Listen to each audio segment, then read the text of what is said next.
We are live. Okay, thank you, Mike and LTV. Good evening, everyone, and welcome to the March 23rd, 2021 Town of East Hampton Zoning Board of Appeals meeting. We have public hearings this evening. We have 4 public hearings and some other business to take care of, so we'll get going right away on this beautiful day. Our first applicant this evening is Tuttle Road LLC is the applicant, and the lot size and location is 34,154 square feet to tie line, 88 Fleming Road, Montauk, tax map number 300-17-1-13 and 14.2. Description is to allow an existing 65-foot linear feet of split rail fence to remain and to construct an additional 30 linear feet of split rail fencing within 75 feet of a bluff. The relief sought is a natural resources special permit, and 2 variances from 255-4-40 coastal setbacks are required. 1 variance of 65 feet is required to allow an existing split rail fence to remain 10 feet from a bluff crest where 75 feet is required. 1 variance of 72.5 feet is required to construct a split rail fence 2.5 feet from the bluff where 75 feet is required, and any other relief necessary from the East Hampton Town Code. This is in a B residence zone. The flood zone is X, and the secret class is type 2. And Ed, did you handle this one, or Terry? Yeah, Ed. Ed did, okay. Ed, oh, I'm sorry. First, counsel, do we have a proper affidavit of service and posting? We have an affidavit that the mailings went out March 10th and the posting went up March 10th. So the paperwork appears to be in order. Okay, thank you. Thank you, Nancy Lynn. Ed, if you would, with your field report. Good evening, Ed.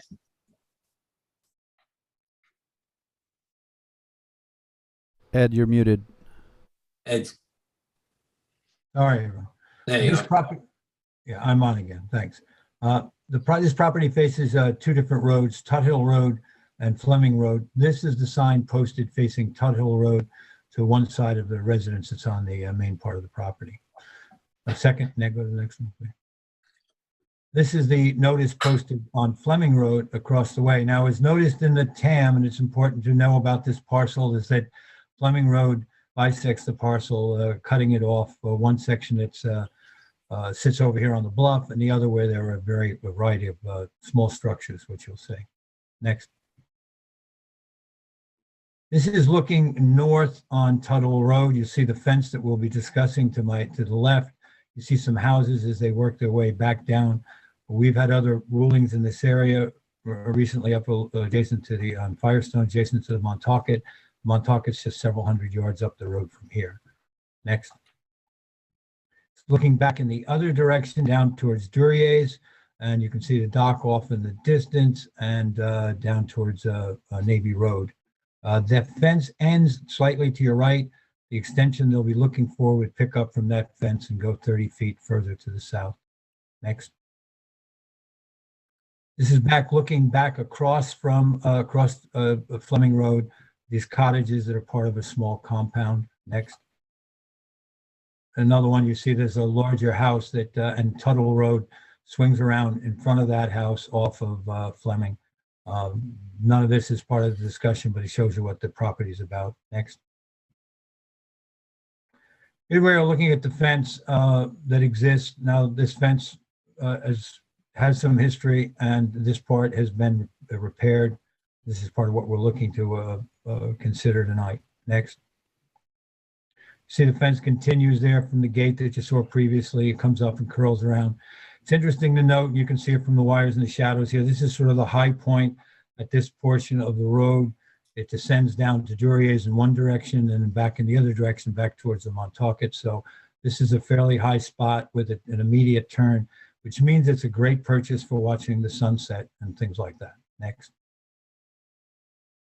We are looking down that road. Now, again, that's the end of the fence there. There's where, again, where the continuation would want to go as we're heading southward, the additional 30 feet. Next.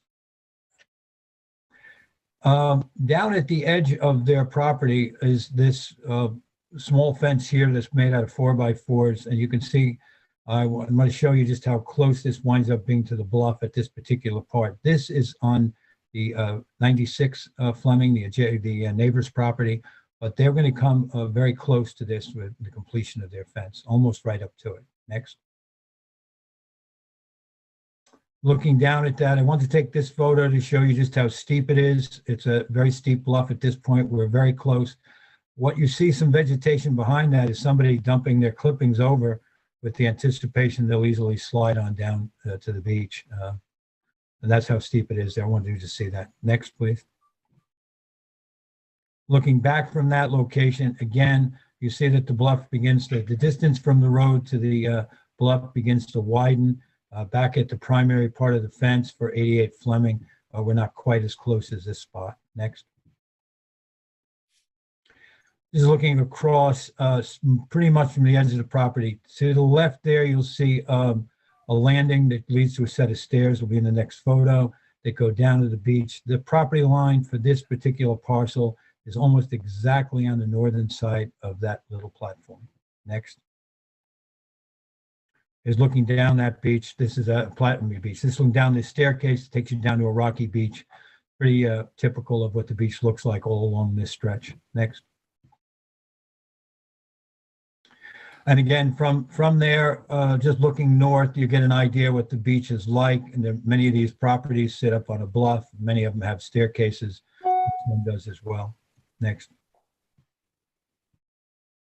And then looking back, I just wanted to point out that you see that the fence has some space here to the bluff. None of it's within the 75-foot setback. But what we do see is that it became very, very close in the part that you're going to extend. Next, please. Just another look down. You can see down at Dorier's from there. You see that little piece of fence? That's about as tight as it becomes, as tight as the fence will be. And it's very steep there. It's a very steep drop off. Next. Just a view. This is why people want to stop and look. The sun goes down over. That's Benson Point or Rocky Point there. Gardener's Island's off to the right. It's a great, great view from this particular spot. Next. And again, just looking the other direction, there's Gardener's Island, and way off in the distance will be Plum Island. So I think that's what I have. Is that it, Eleni? That's the last one. One more? Okay. That's it. That's it. Okay, thank you. That's it, Mr. Chair. Thank you, Ed, for a thorough report. Nice day for a site visit. Any questions, board members, for Ed? No? Okay, then let's go to the applicant or the applicant's agent. Do we have Billy here? Do we have Billy Hajek? Sorry about that. I was just unmuting myself. Oh, okay, good. Good evening, Billy. Good evening, Chairman, members of the board. Nice to see you. I'll swear you in first, Billy, and then you can get going. Do you swear or affirm to tell the truth, the whole truth, and nothing but the truth?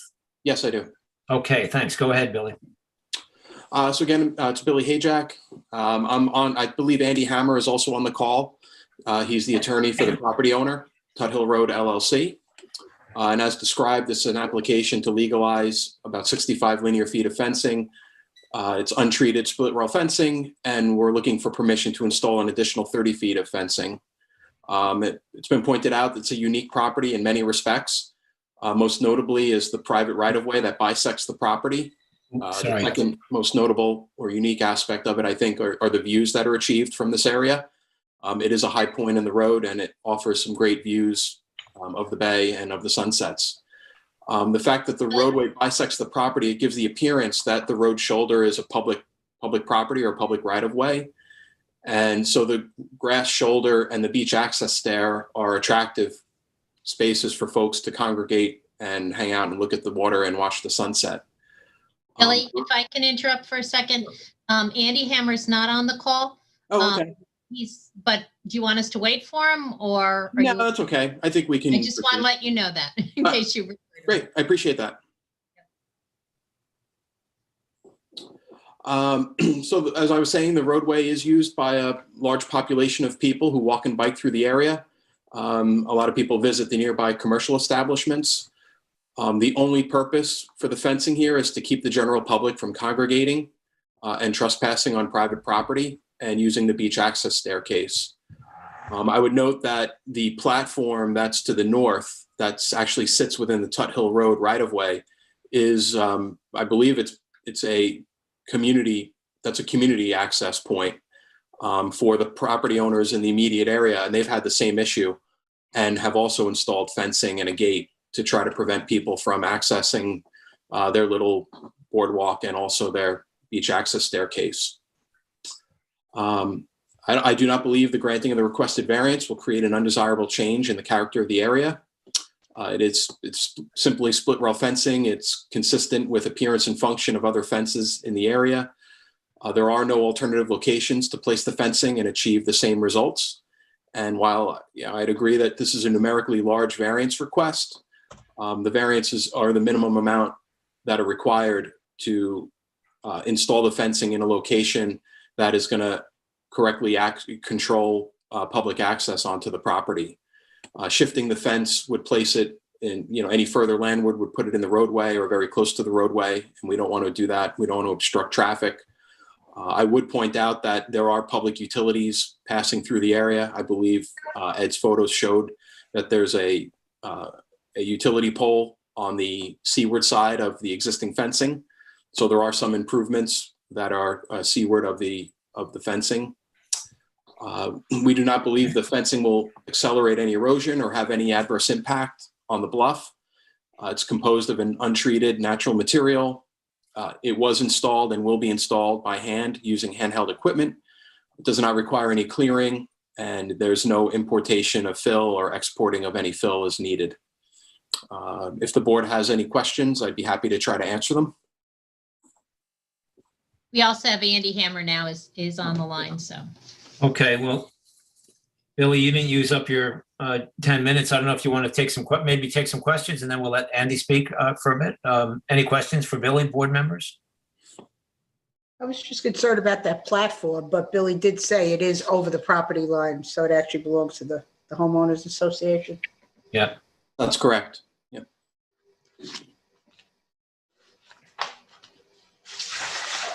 Any other questions, board members? I have no question. Okay. Questions for me? Okay, thank you.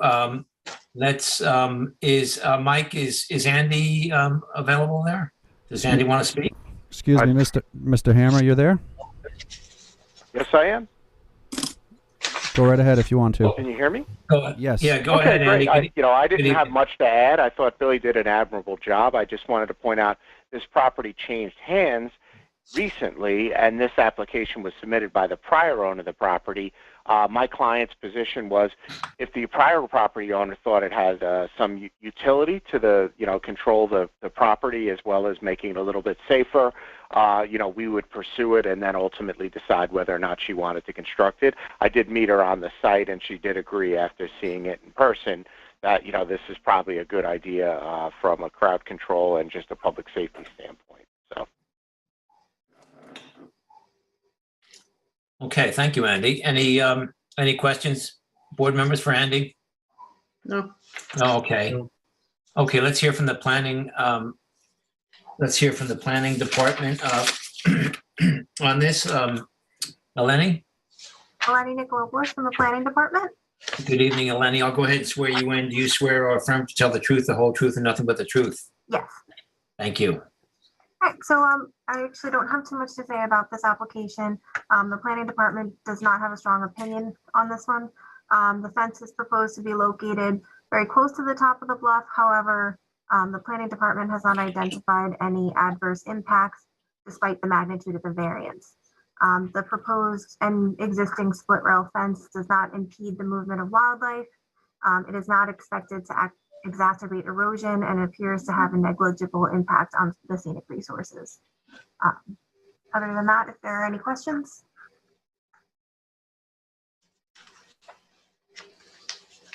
Okay. No. It seems like not. Okay.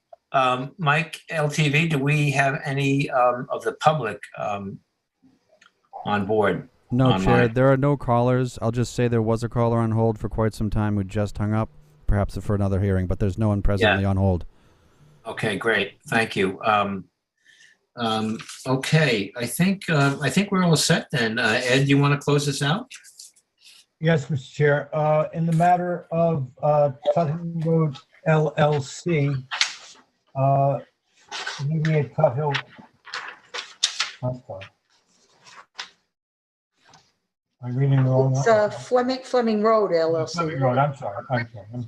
No, it's No, it's Tuttle Road LLC. Tuttle? Tuttle Road LLC. Montauk, Suffolk County Tax Map 300-17-1-13 and 14.2. I make a motion to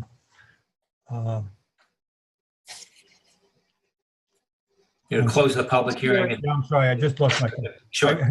I made a motion to close the public hearing and leave the record open for 2 weeks after the minutes are posted.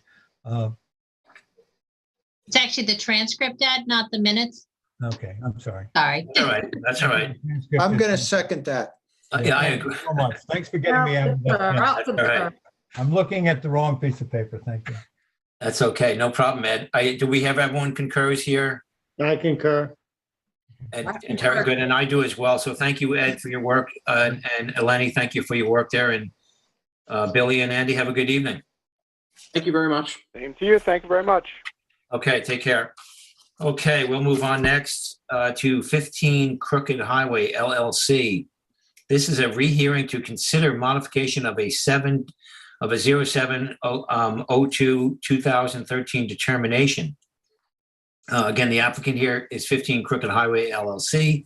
The lot size and location is 139,346 square feet at 15 Crooked Highway, East Hampton.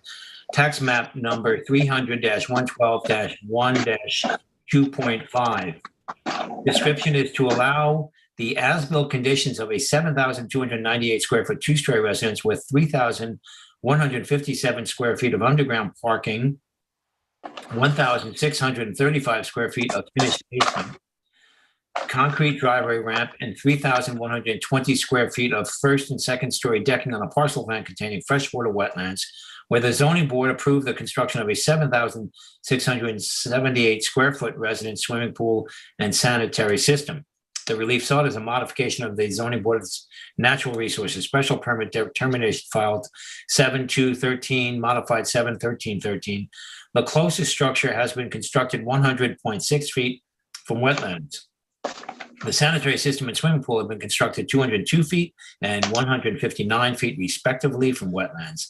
This is in an A3 residence zone. The flood zone is X. The secret class is type 2.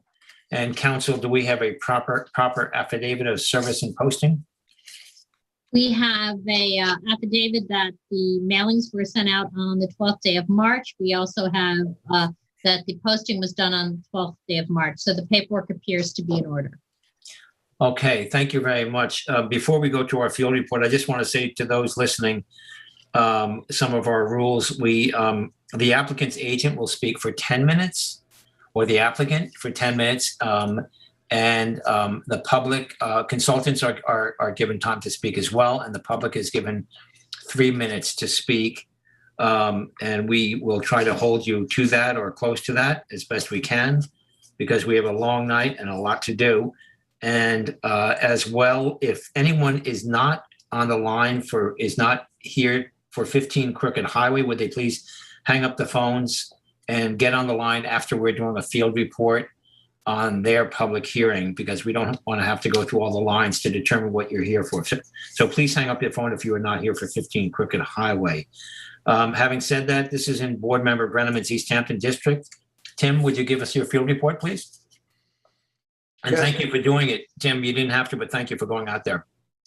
Well, actually, it's quite a brief field report, Mr. Chairman, in that I did consult with council about our need to go out and do a field report, and it was determined that because this is a modification, we didn't need to do it. Yep. I did think it wise, however, to go out and just confirm that the property was properly posted. And so I did that. The property was posted correctly today. Brian Frank in the planning department has comprehensive photo inventory that, depending on our, protocol here, we could ask Brian to do it now or wait until after the applicant's representative has spoken. Yeah, why don't we go ahead and do that, Tim? We'll let Brian do that with his. And I visited the site too. It's I happen to be walking in the area, but thank you for doing that, Tim. And proceed, please, with whatever you have. Okay, Mr. Chairman, these are some, this is Brian Frank from the Planning Department. I affirm to tell the truth, the whole truth, and nothing but the truth. Okay, that works. Does that work, Nancy Lynn? If he does that, yes, but yeah. No, I jumped the gun. No, you generally need to have the chair give a vote, but that's I have to move back 5 yards because that was a false start. Exactly. I'm sorry. We'll let you go, Brian. We'll let you go with that foul. Go ahead, man. Thank you. These are some photographs from the file. It probably makes a little bit more context to do it in the review of the application. So if you want me to go through them now, I think what matters the most is either bringing up the most recent aerial photograph from 2020 or the most recent survey of the property and letting the applicant use that in their presentation. And I can share this photo and some of the others. Sure. Why don't you go through whatever you have, Brian? It is a good, that way everyone's up to speed. So do whatever you think works best now and then save some for later, whatever you want to do. Okay. I'll run through them real quick. The short version is these photos are recent. They're from this winter. And really what I want the board to take note of more than anything else is the clearing on the property, because it's the planning department's opinion that is, if there's anything significant, that's what's significant. It may be the only thing that's significant. So some of these photos are some of the existing clearing. This is a retaining wall on the east side of the property. I believe it's more than 200 feet from any of the wetlands, so it's not really germane to the natural resource special permit modification. But what effectively amounts to be the clearing line here is where the line of white pines start on the west side of that wall. Inside of the wall, there are some Japanese cedars, some cryptomeria, and there are some native plantings on the inside here that a lot of the landscaping that's shown as revegetated is really more accurately characterized as landscaping. And I think that might be reflected in some of these other photographs. Again, this is switchgrass by the driveway. And there are areas that were well planted with white pine. This is the concrete ramp. It's one of the structures that is under consideration for the modification. A bluestone driveway had been removed and replaced with quartz gravel in conformance with the condition of approval. The most recent survey does have the lowest elevation of the lowest floor area, which shows that it's more than 2 feet above the groundwater table, which was a condition of approval. This is the western corner of the property. These white pines that you see in the left portion of the photo were planted by the applicant. They're healthy, they're well spaced. This is the character of the neighborhood. It's Northwest Woods. It's the only white pine forest really on Long Island. And some of these larger herbaceous areas, the planning department would not would say does not satisfy the criteria of revegetation. Similar with this area here, these pines in the back were planted by the applicant. The stuff in the foreground, again, that's a lot of little blue stem and some Pennsylvania sedge, but it really doesn't constitute re-veg, especially in Northwest Woods. This whole property was a white pine canopy when it was initially developed. I think you get the idea. I'm going to bring up, I'm going to start with the aerial. This is 2020. If the applicant would prefer, and you could see this is reflected on the aerial. These are some of the landscaped areas, and the planning department would characterize the perimeter of white pines as effectively what the existing clearing is now. If the applicant's agent would rather have the survey, the most recent survey up, or if the board would, I'm happy to switch over that and let the applicant start their presentation. All right, thank you, Brian. We appreciate that. Lori, would you like to start ahead now, or Lori? I'm here. Can you see me? Yeah, sure. I'll swear you in. Thanks. Good evening, Lori. Do you swear or affirm to tell the truth, the whole truth, and nothing but the truth? I do. Excellent. Go I ahead. was told to be very, very quick because this is a rehearing. Good. I like the messenger, whoever that was. The modification is to allow the as-built conditions of a 7,300 square foot house, underground parking, finished basement, driveway ramp, decking, swimming pool, and sanitary system to obtain a certificate of occupancy. None of the structures require variances. The constructed improvements vary from the survey and plans which were originally approved by the zoning board in 2013, which was scaled back and amended later that same year. I don't know if you recall, but the original house was 10,000 square feet approved. So since that time, 2 different entities have owned the property and 3 or 4 different general contractors have worked on the project.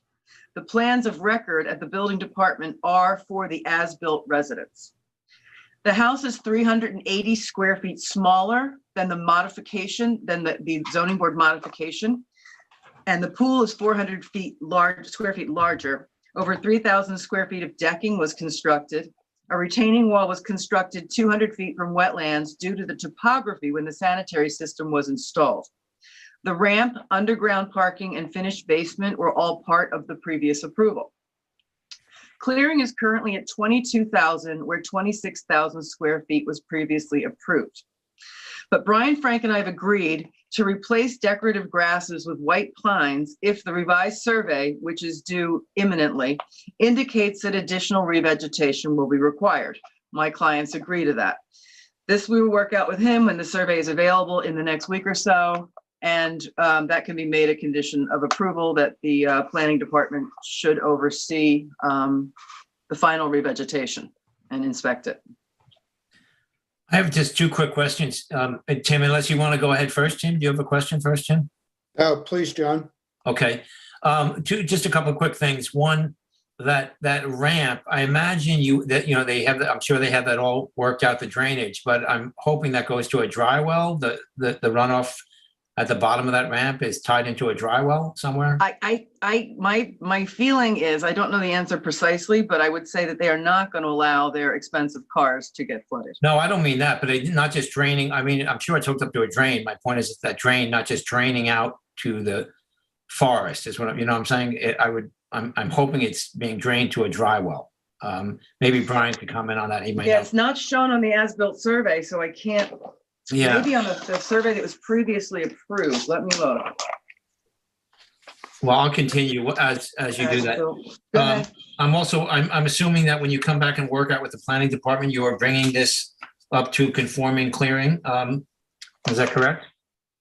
Yeah, not to exceed what was approved. And we don't know the number until we get the revised survey done. Okay. Right. Brian's asked us to get the survey revised to show the clearing line outside of the ornamental vegetation. Yeah, I agree. The number and what white pines might need to be added. And then you'll fill in to bring it to what was approved. That's my point. Correct. Great. That's right. Great. That's all for me. Board members, any questions for Lori? Just the retaining wall, that was not part of the original approval, but it was part of the last modification on it? No, the retaining wall was never permitted. It was something that was built in the field ad hoc because of the topography. When they installed the sanitary system, the embankment was coming down on it, so they had to hold it back with something. Okay. And in the survey that I have in front of me, I know this is dated April 26, 2013. You show scenic easements. Are you adding to that now, or that was already in the agreement? No change. There's no change. Nope. So it's both those areas. The strike line, solid. Okay. Laura, it's John again. Another question. Just, I guess that's a trail. We're looking at this image, the red lines. I imagine that's a trail. Is that what we're seeing there? I don't have any idea. Maybe Brian can explain it. Brian may know. I'll look in the survey. But my other thing is, I hope when you do re-veg, looking at this photo at the upper right, we see some pines that look like they've been planted. And I hope you fill in better than that, especially behind them to the upper right, where there's a void between the, I'm just hoping it all gets filled in. You know what I'm saying? Yep. Yep. It'll get done to Brian's satisfaction because we're in contract on this house and they need to close. So we Okay, need the CO. So whatever's going to happen, as soon as that survey is available and Brian and I agree, those trees are going in the ground to be inspected. okay, excellent. Good to hear. That's it for me. Board members? Yeah, Mr. Chair, I just want to return to the comment that was made by Board Member Berger. On this survey, there is a proposed easement. Are we saying that that proposed easement is not something that's going to happen? No, those easements are already in place. I'm not sure which survey you're looking at. Looking at the same 26, one of them is in place and one says proposed, but both are now in place? No, if you look at the most current survey that was submitted October 6th, 2020, it shows that both of them are existing. Okay, thank you. Oh, okay. You're welcome. And they've been filed, or that wouldn't happen yet? They had to have been filed in order to get a building permit. Yeah, okay. And I would just note, I found the most recent survey on the town website. So that's where I went to print it off today. Okay. And I would also just comment that when I visited the property, I was struck by sort of the rolling terrain of this property. So in regards to the retaining wall, it's not surprising based on standing there and observing the terrain. Thanks, Tim. Anyone else on this? No. No? Okay. Okay, then, Tim, would you like to close this out? Sure. Excuse me, are we Chair. doing- Excuse me, there's Oh, a... I beg your pardon. I did, before the public, I'm sorry, Brian, did you have any, I don't want to jump, any final comments, Brian? I didn't mean to cut off there. Pardon me. Not really, Mr. Chairman. I think I got through about 95% of it anyway. Lori's summary of the history and our discussions prior to this hearing are accurate. I don't really have anything substantive to add. Okay, well, thanks for your work on this. I look forward to you working that out and getting that done. Now we will go to the public. Mike, do we have someone on the line? Yes, we do have one caller on hold whose last four digits of their phone is 4800. I can unmute that caller now. Please, thank you. Hello, caller with the last four digits, 4800. You're live with the zoning board. And if you could please turn down the speaker in your home, we can hear a little bit of feedback. Turn down the feed of our broadcast, please. I am. I'm doing that. And in a moment, you can say hello to John Whalen. I'm the new neighbor. May I speak? Yeah, you can speak, but before you do, sir, here's what I'm going to ask you to do. Before you get going, I'm going to ask you to give us your name so that we can spell it and write it out clearly, and your address. And then if you are not an attorney, let me know and I will swear you in, and then you will be able to speak, okay? Sure. My name is Harry Zaffrin, and my address I own is next to 15. I'm at 19 Crooked Highway. Okay, just, could you spell your last name? Yeah, that's Z good. like zebra, A, F like Frank, R, A, N like Nancy. Okay, and are you an attorney, Mr. Zaffrin? No, I'm not. Okay, if do Far you swear from or it. affirm? Do you swear or affirm to tell I the do. truth, the whole truth, and nothing but the truth? I do. Great. Okay, now you can go ahead. Thank you. Okay. So I have a few questions, really. So I live just north of it, and my other two neighbors, the one that lives in the back of the property and the one in front of the property, did not get any notices of this hearing, and I wonder why. So that's point one. I can explain that. And we'll go one. I just bought this house last year, so I'm not that familiar with a lot of the regulations, but I did notice in the short time that I own it, there has been a preponderance of these pine trees creeping into my property, just north of 15 Crooked Highway, and I'm wondering why is that happening. You mean someone's lastly, planting them on your property? Hold on a second. Is somebody planting them on your property, or they're just growing? No, they're just spout, just coming up. That's nature. I That's mean, that's in that's Mother abundance. Nature. That's what we want, and you're not supposed to. No, I'm serious. That's what's supposed to happen, and unless It's it's in fine. your I'm just yeah. okay. And lastly, is the house is really not in viewed like other homes. There's no privacy there. And Crooked Highway is not a highway. It's barely an alleyway, a gravel road that's always has a lot of bumps in it. Are they planning to landscape so it's sheltered a bit from the road? Well, they These are are all planning. my questions. Okay, thank you. I'll let Lori, you go ahead. No, and take there's those. one last question. Okay, go ahead. Is any of the structure impeding on any of the water table that exists? No. Does it influence it anyway? And lastly, why are they asking for a variance on the rezoning it? Okay, first of all, this is really not a question and answer. You almost used up your time here. But I will let Lori comment to your, it's not meant to be that kind of a back and forth. But I will let Lori go ahead and respond if you would Lori, please, for a couple of things there. Yes, so he actually pointed out to me what the red lines are on both sides of the property and the reason why some neighbors did not get notices. Those are flag strips that are leading to lots behind this lot. Mhm. And as a result, they're the adjacent neighbors, the flags, and the people to the right and left of them are not adjacent. Exactly. That answers Yeah, the notice. that answers that. Yeah. Yes. Secondly, no, the groundwater in this location is actually, according to the test hole, 20 feet below the surface, and our lowest structure is 12.6 feet, which would be the entrance to the garage. So nothing's impinging on Thank you. groundwater. And the revegetation that's been conducted and probably additional revegetation that will likely be required and planted, when it grows to maturity, will actually be the screening that you're looking for from Crooked Highway. These white pine trees grow about a foot a year, so it's going to take a little bit of time, but they're pretty quick growers. And sir, Thank you.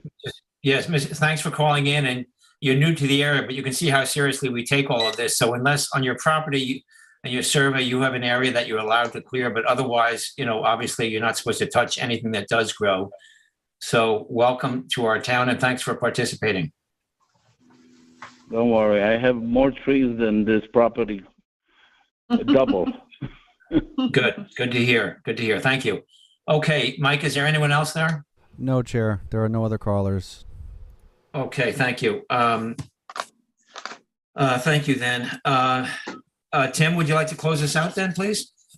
Sure. In the matter of 15 Crooked Highway LLC at 15 Crooked Highway, East Hampton, Suffolk County Tax Map 300-112-1-2.5. I make a motion to close the public hearing and to keep the written record open for 2 weeks, until 2 weeks after the transcripts have posted to the town website. Second. I'll concur. That's the correct name? I saw it's not Hampton Cowboy or whatever that was? It's Crooked Highway? Okay. It's 15 Crooked Highway, LLC. Yeah. Okay, I'll concur. I concur. And I can, and Roy, and I do as well. Okay, thank you, Tim. Thank you, Brian. Lori, have a good evening. And Mr. Thank you. Saffron, thank you too for calling in. You too. Thank you. Okay, bye-bye.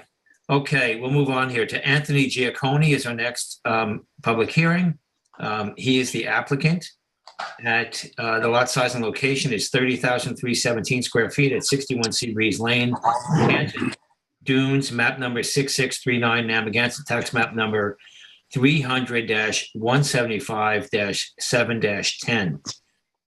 Description here is to allow a partially existing garage, deer fencing, and gate to remain located on a parcel containing dune land and to allow an existing deer fence to remain within 100 feet of a wetland. The relief sought is a natural resources special permit. pursuant to 255-4-40, and one variance from 255-4-30 wetland setbacks. One variance of 20 feet is required to allow the existing deer fence to remain located approximately 80 feet at its closest from the wetlands where 100 feet is required, and any other relief necessary from the East Hampton Town Code. This is in an A residence zone. The flood zone is X. The secret class is type 2. And council, do we have a proper affidavit of service and posting? I have an affidavit that the mailings were done on March 11th and the posting was done on March 11th. So the paperwork appears to be in order. Okay, thank you, council. Okay, this is in my Amagansett district. I did a field report, and Eleni is going to help me out. Thank you, Eleni. Okay, here we are at the front gate. It was very nicely posted. And you see the, I'll note from here, you see the nice tree on your left. Kind of directly behind that is where the garage is, the foundation. The forms are actually in the foundation that's not been cast. Yet it's right behind that tree and that beautiful natural vegetation on the left side of your photo. More on that later. This again is just the front gate from the cul-de-sac, looking at the house in the distance in the background. Next, please, Eleni. Here, if I just turn left, you can still see the builder sign. I just want to show you how the beautiful dune land comes right between the driveways, or right there. You see it right in the portion of the photograph. It's really, it's beautiful stuff, and the vegetation that's there naturally as well. Next, I pan to the left a little bit more just to give you a sense how even with these residences, there's still some nice vegetation even coming right to the streets there. That is the end of the cul-de-sac. Next, Eleni, please. Now I've gone through the gate, looking at the house, this parking area. You'll see that the foundation forms are on the left side here, and on the left side of this photo in the background is kind of where that fence is located that we'll be discussing. Next, please. Now I've walked in there and turned 90 degrees to the left, and that is kind of the entrance to the garage. You see how it's cut through the dune land there, and the forms you see are there as well. And that's a neighbor up. That's up in the background, obviously, a neighboring house. Next, please. I come closer just to give you a sense of the scope of work that's going on there. It does seem that they are keeping it fairly well constricted. It's not all spread out and messy and stuff all over. It seems like they're trying to, what they're working with there, they've kept it fairly tight. Next photo, please. It's just to show you how beautiful the land is, right? This is looking to the right, kind of to the north, this would be, in the east. And again, it's nice they're keeping it tight because you see that pretty special vegetation coming right there. Next. I think I turned left for the same reason, to show you how close and the native vegetation there. Next, please.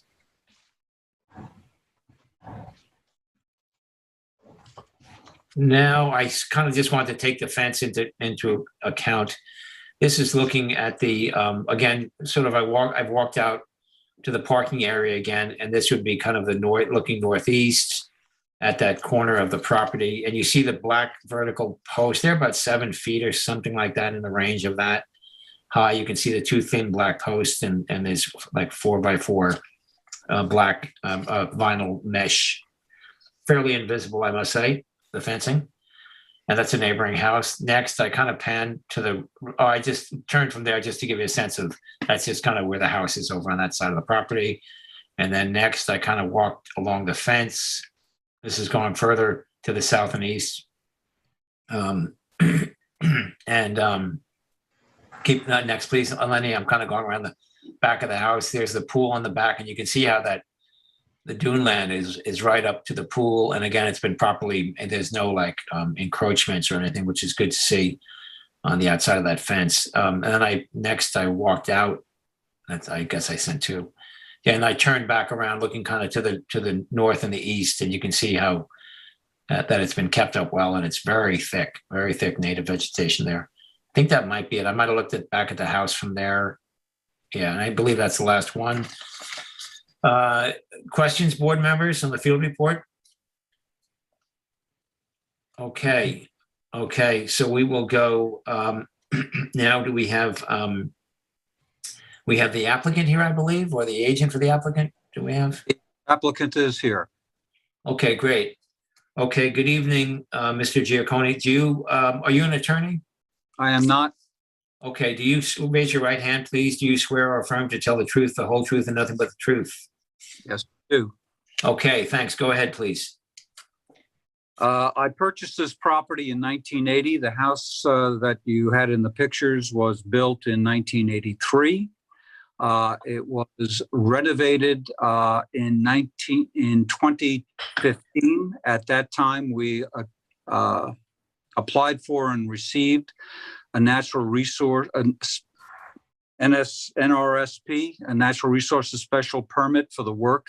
The footprint of the house was not changed. This was for the work that was done was just a roof adjustment, but we were required to and did obtain the natural resource special permit.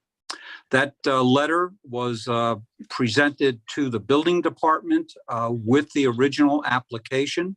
The letter that was issued by the planning department in 2015 indicated a concern with wetlands, but what was accepted and was good for 7 years, as stated on the letter. The application for the building permit was submitted in November of 2019 or thereabouts. I say thereabouts, November, October, November, sometime in that time frame. This, what is on the screen, which was a survey showing elevation changes, location of the house, the pool, and the proposed location for the garage, was a part of the building permit. The building permit was issued as a valid building permit in May of 2020. Since it was May, we decided not to initiate building because of the season coming up. In November, we did initiate building with utilizing the validly issued building permit. It was posted. The land around the proposed garage was cleared. The footings were poured and the forms for the foundation were set up. At that point, a stop work order, despite the fact that we did have a validly issued building permit, was issued. And we were advised for the very first time that there was a natural resource special permit needed in order to clear the stop work order. That's my statement. Okay. Okay, thank you. Thank you very much. Board members, any questions for Mr. Giacconi? I do. Mr. Giacconi, is there a project limiting fence installed on the clearing, limits of clearing in the property? Oh, yeah. Project, would you mind defining what that is? It's an erosion fence. It's a project limiting erosion fence that would be required in an NRSP in this situation. So where your garage is on your survey, there's limits of clearing, which you appear to, stay within from all appearances. But what we want a project limiting fence installed, which number one, protects runoff, construction runoff from going outside the construction area. And it also prevents from further destruction from construction activities, disturbing dune land, what that is not intended to be disturbed. Okay, that was never part of the building permit. No notification of that.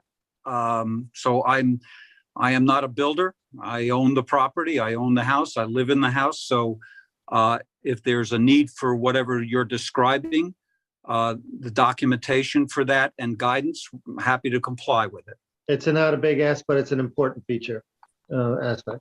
Yeah. How would I find out what is needed, where it has to be, and what it looks like, and what needs to be done? Since the building department didn't require it. Yeah, I would, first of all, Roy, if I could jump in for a second. First of all, Roy, I appreciate you mentioning that. I neglected to mention that. And as we saw, there was not one there, Mr. Giacomo. I understand it wasn't you. It's not, that you were not given that information. As you know, this was a mishap with the building department, not this getting notice to the planning department for this particular project, but that was not your fault.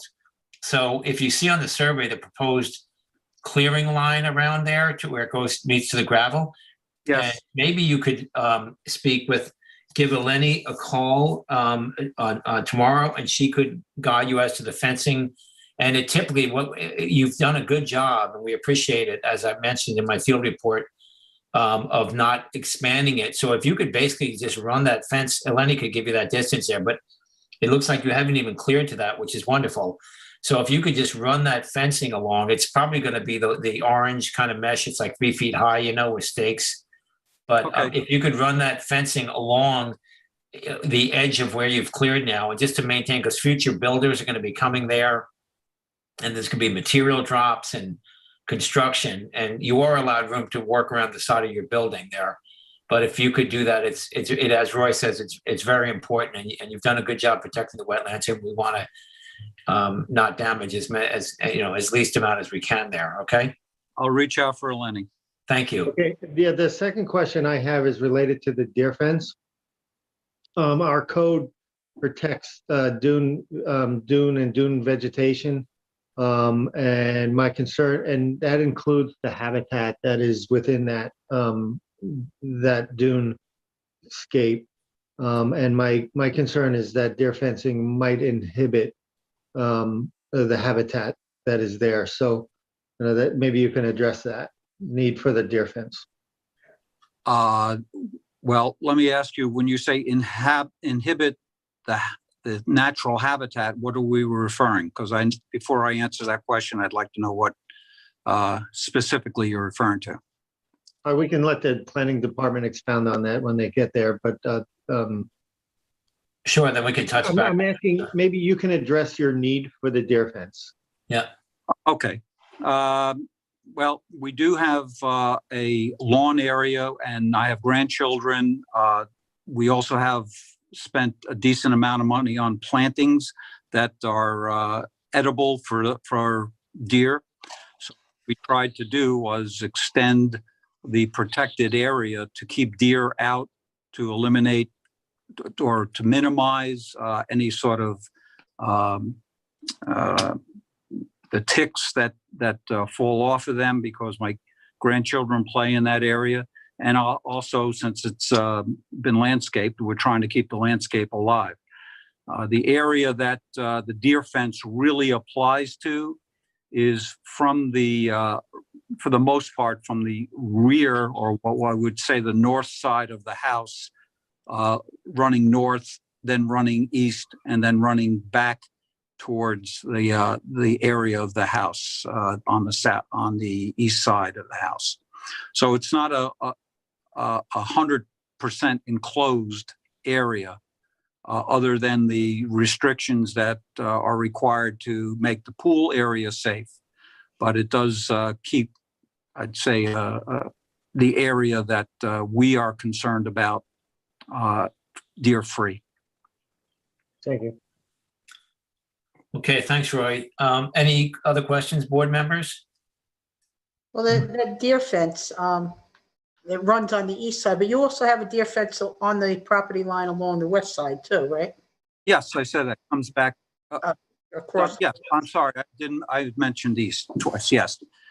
East and west side and across the northern boundary.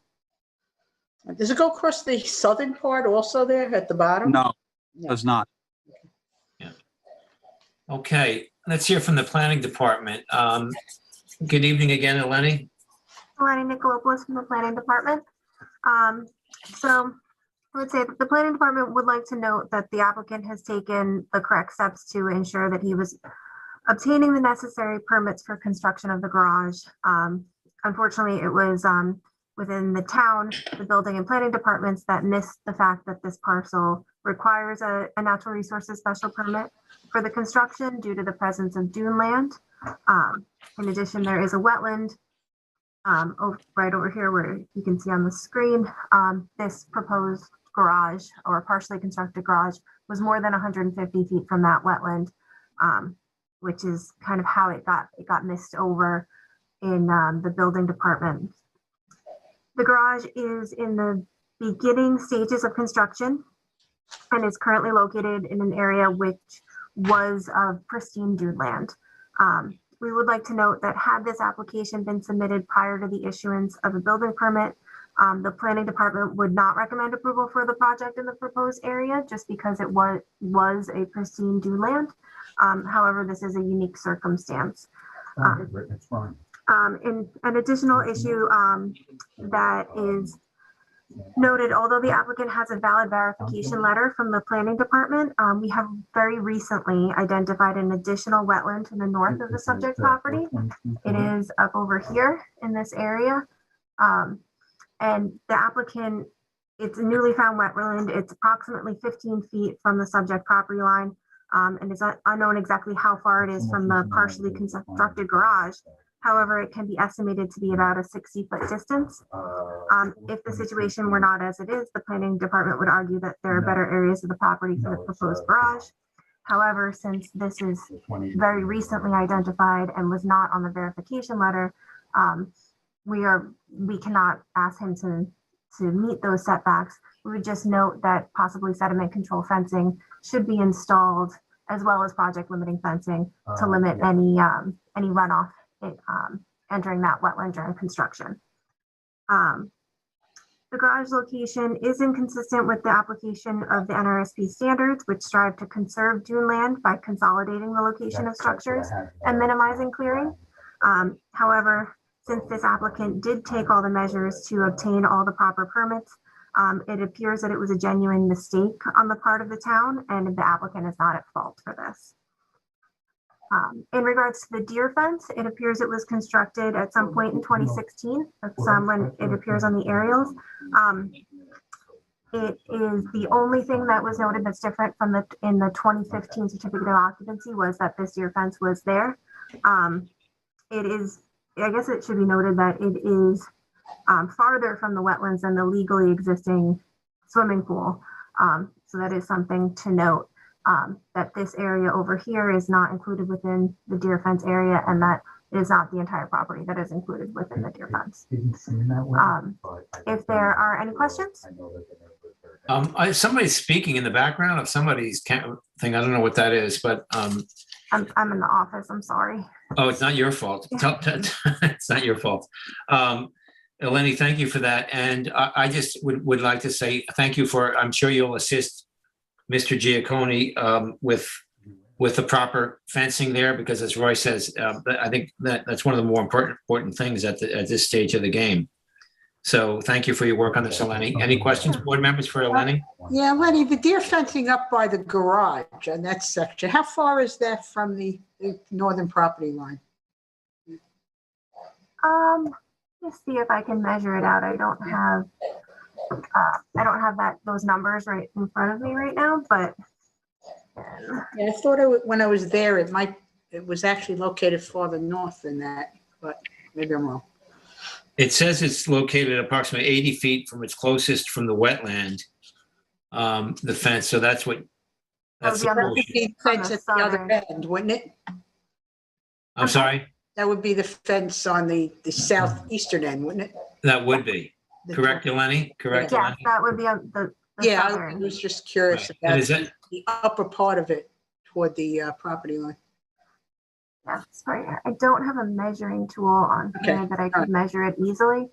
Not a big deal. I can comment on that. It's further south from the property line than the garage will be. It is intended to dovetail into the side of the garage. Right. All right. Then my memory may be off. I thought it was farther up, but okay. Yeah. Thank you. Eleni, are you at all concerned with the deer fence inhibiting wildlife habitat? That is always a concern. We do want to have free movement of wildlife, especially in a dune area such as this. However, there are other deer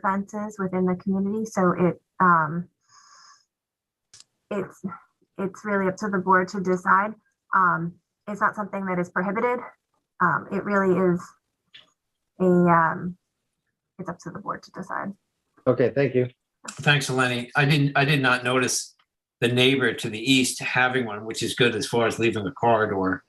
It looks like it's about 13 feet away on the survey there from the property line. But Mr. Giaccone, real quick thing, I don't believe there is a fence east of your fence, is there? No, there is a corridor there between the houses that are on Mako Lane and my dear. Yeah. Okay, any other questions before we go to the public board members for Eleni? No. Okay. Mike, do we have anyone on the line here on the? No, this Chair. hearing? No, there are no callers for this. Okay, thank you. Okay, then I will go ahead and close this out. And Eleni, thank you in advance for helping with the fencing on this. With regard to Anthony Giaccone at 61 Seabreeze Lane, Gansett Dunes, map number 6639, Amagansett, tax map number 300-175-7-10. I make a motion to close the public portion of the hearing and to leave the written record open until 2 weeks after the transcript has been posted on the town website. Second. I concur. I'll concur. Okay, thank you, Mr. Giaccone and Eleni, and for being here. And we will move on now to our next public hearing for the evening. Sands Capital Holdings LLC is the applicant. The lot size and location is 28,441 square feet and 29,225 square feet at 183 and 189 Marine Boulevard, Beach Hampton. Section 2, lots 4-7 through 17. Map number 1283, Amagansett, tax map number 300-176-8-23 and 300-176-8-22. The description is to reconfigure the lot lines of two parcels by transferring 1,692 square feet of lot area from Lot 1, Suffolk County tax map number 300-176-8-23, to Lot 2, Suffolk County tax map number 300-176-8-22. This would allow for an existing 1,309 square foot two-bedroom cottage we currently on Lot 1 to be situated on Lot 2. The relief sought is a variance from section 255-2-45A1 of the town code, whereas a maximum number of one use is permitted on a residential property. And Lot 2, Suffolk County tax map 300-176-8-22, 183 Marine Boulevard, is proposed to contain two single-family residence uses. This is in a B residence zone. The flood zone here is VE velocity flood zone. The secret class is type 2. And council, do we have an affidavit of service and posting? We have an affidavit that the mailings were done on the 12th of March and that the posting was done on the 12th of March. So the paperwork appears to be in order. Okay, thank you. Before I get on, this is in my Amagansett district. And again, before I go on with the field report, there may be some new public members involved in this. And the way this works on this public hearing and all others is I will do a field report, questions from the board, and then the applicant or the agent for the applicant is given 10 minutes to speak. And we put that on a timer these days. And then their consultants are given 3 minutes each to speak. And then we hear from the planning department. And then we hear from the public. And if you are here to speak, you are given 3 minutes to speak. And some of you may be speaking who have submitted letters. And I want to let you know that those letters are on the file, that board members read those once, twice, 3 times, so we know what's contained in there. So you do not, if you are speaking, you do not have to reiterate your letter. You're welcome to spend 3 minutes summarizing whatever you'd like to. Okay, having said that, I'll move on with my field report. And Brian is going to help me out, if you please, Brian.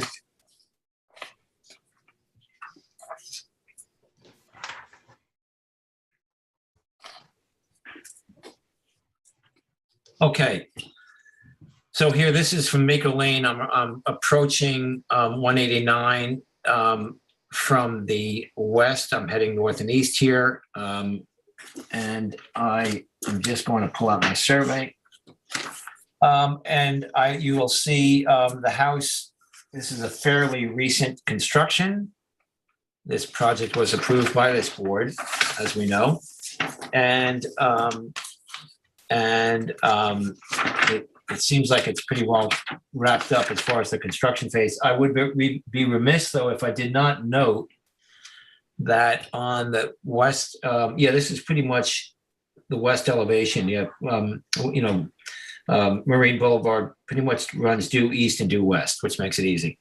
So on the west elevation here, I noticed the architects didn't look like they had designed this, but it's kind of crazy. You can go to the next photo if you would, Brian. There's like a makeshift, well, not a makeshift, there's a constructed stair and it's going up to a pretty major electrical panel. And that staircase is not on the survey. And I just noticed it was kind of a quirky thing.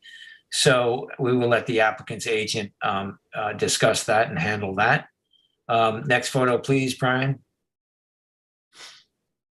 Okay, so then I pulled down the street and I stopped, and this is a shot directly at the cottage that's sort of in question between the two properties there, or it's on one of the properties currently.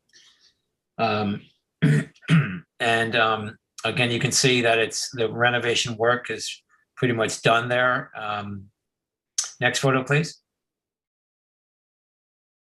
And this is where the looking back to the south and the west, mostly west of the Otis 189 house, and on the left side of the photo, on the left side of this photo is the cottage. I just turned to the right is the cottage behind those hedges, and the property line, the proposed revised property line would be happening right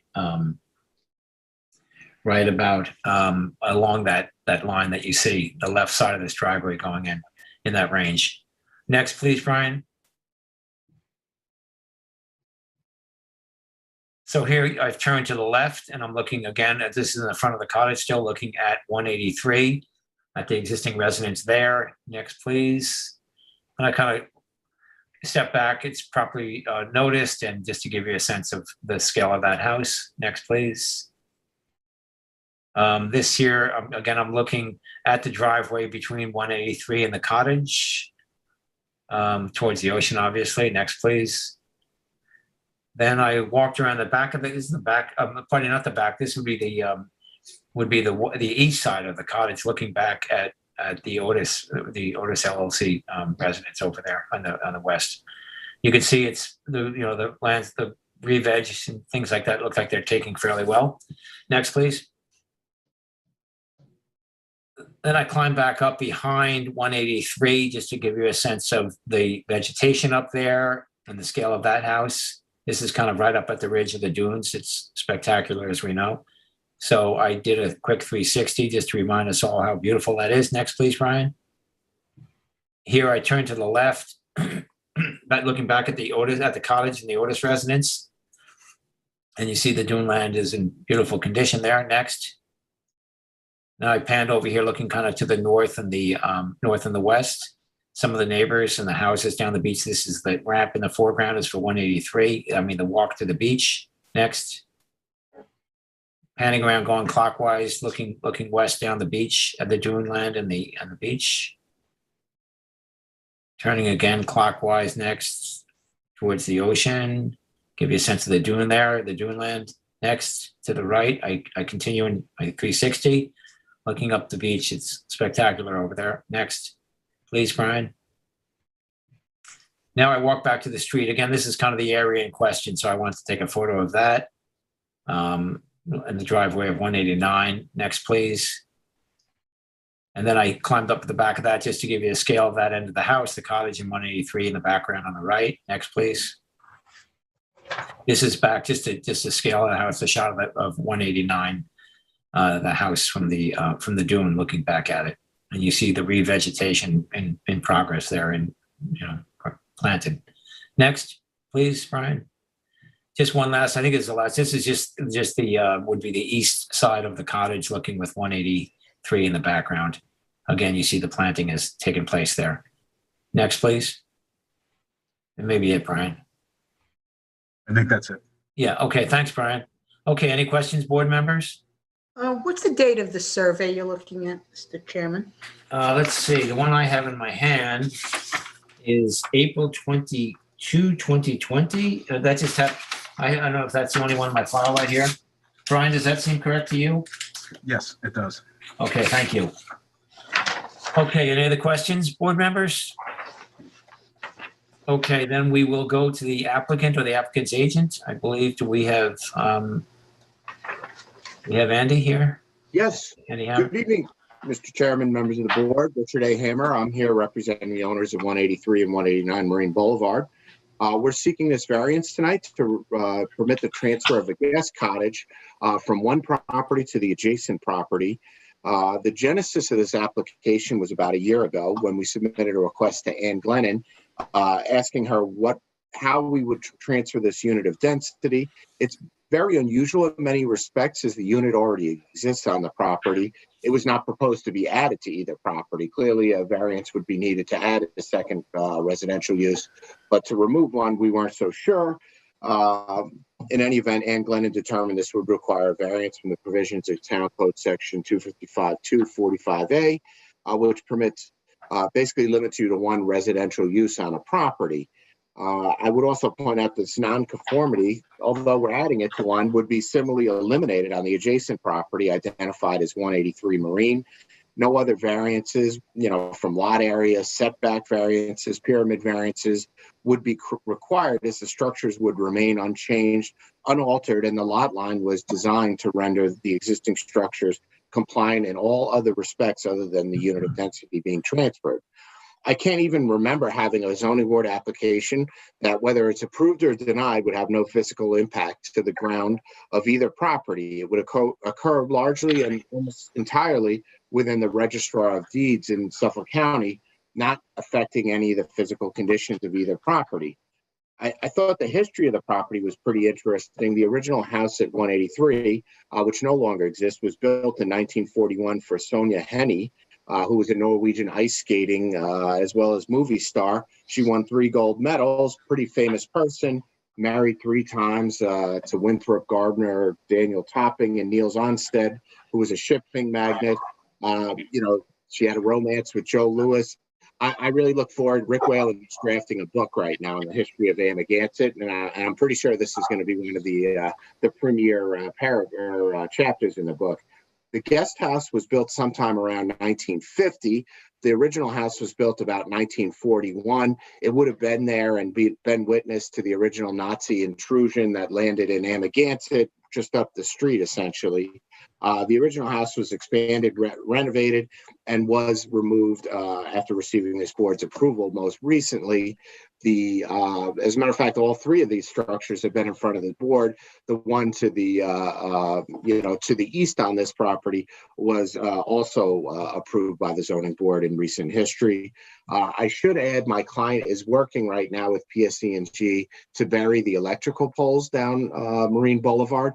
We think that's going to be a dramatic aesthetic improvement to both the general public and everyone on the road, and probably a safer condition as well, because the poles engender issues with car problems.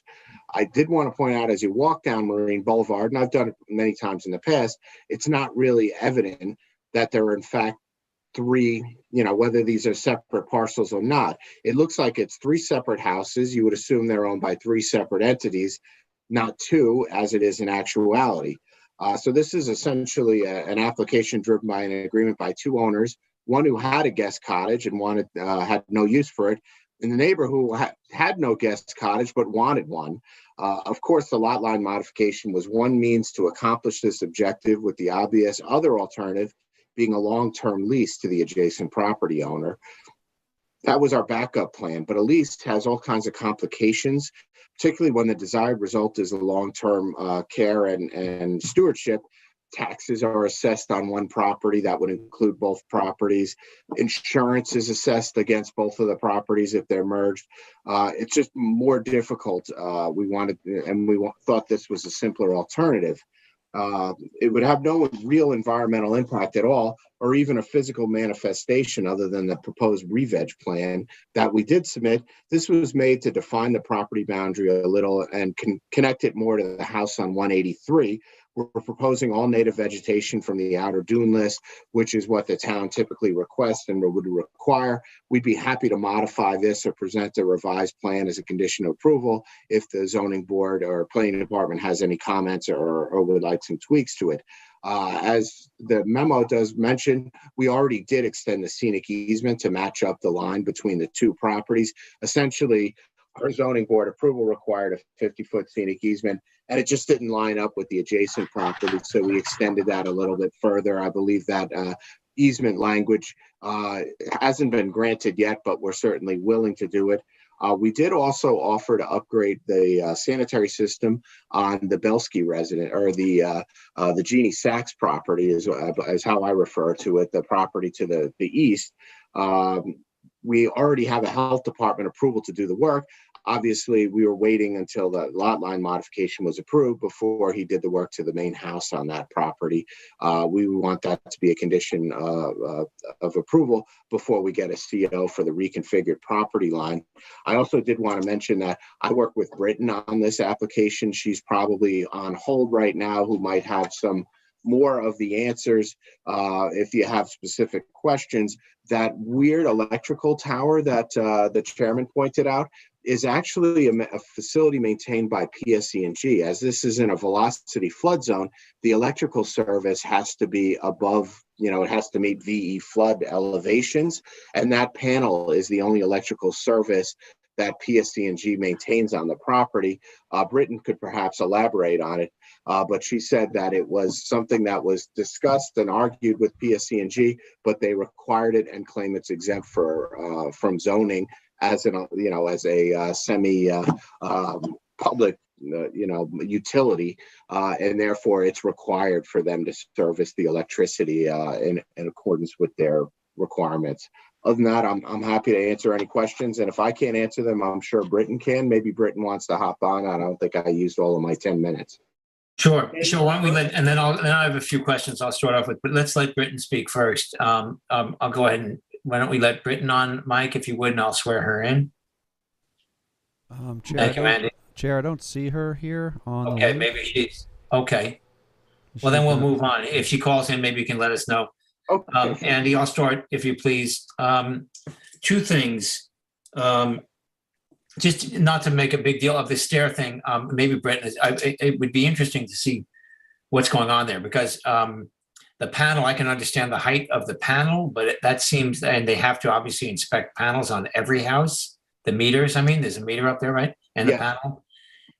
And I just, that seems kind of, I don't know how that happened, and it's not on every other house. You don't have stairwells going up to the second floor that PSEG maintains. So I think for the record, we're going to need a little more clarification on the record for what's going on there, because if it was designed with a panel hanging up on the second floor exterior wall, that sounds like a mistake. And so I'd like you to take your time, address that in a memo. The written record is open.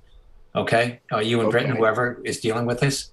That's Excuse one me, thing. Chair. I'm sorry to interrupt. Just to let you know, Britton is on the phone. If you'd let me let her in. Sure, let's let her in. Yeah, sure. Sure. I'll unmute that caller right now.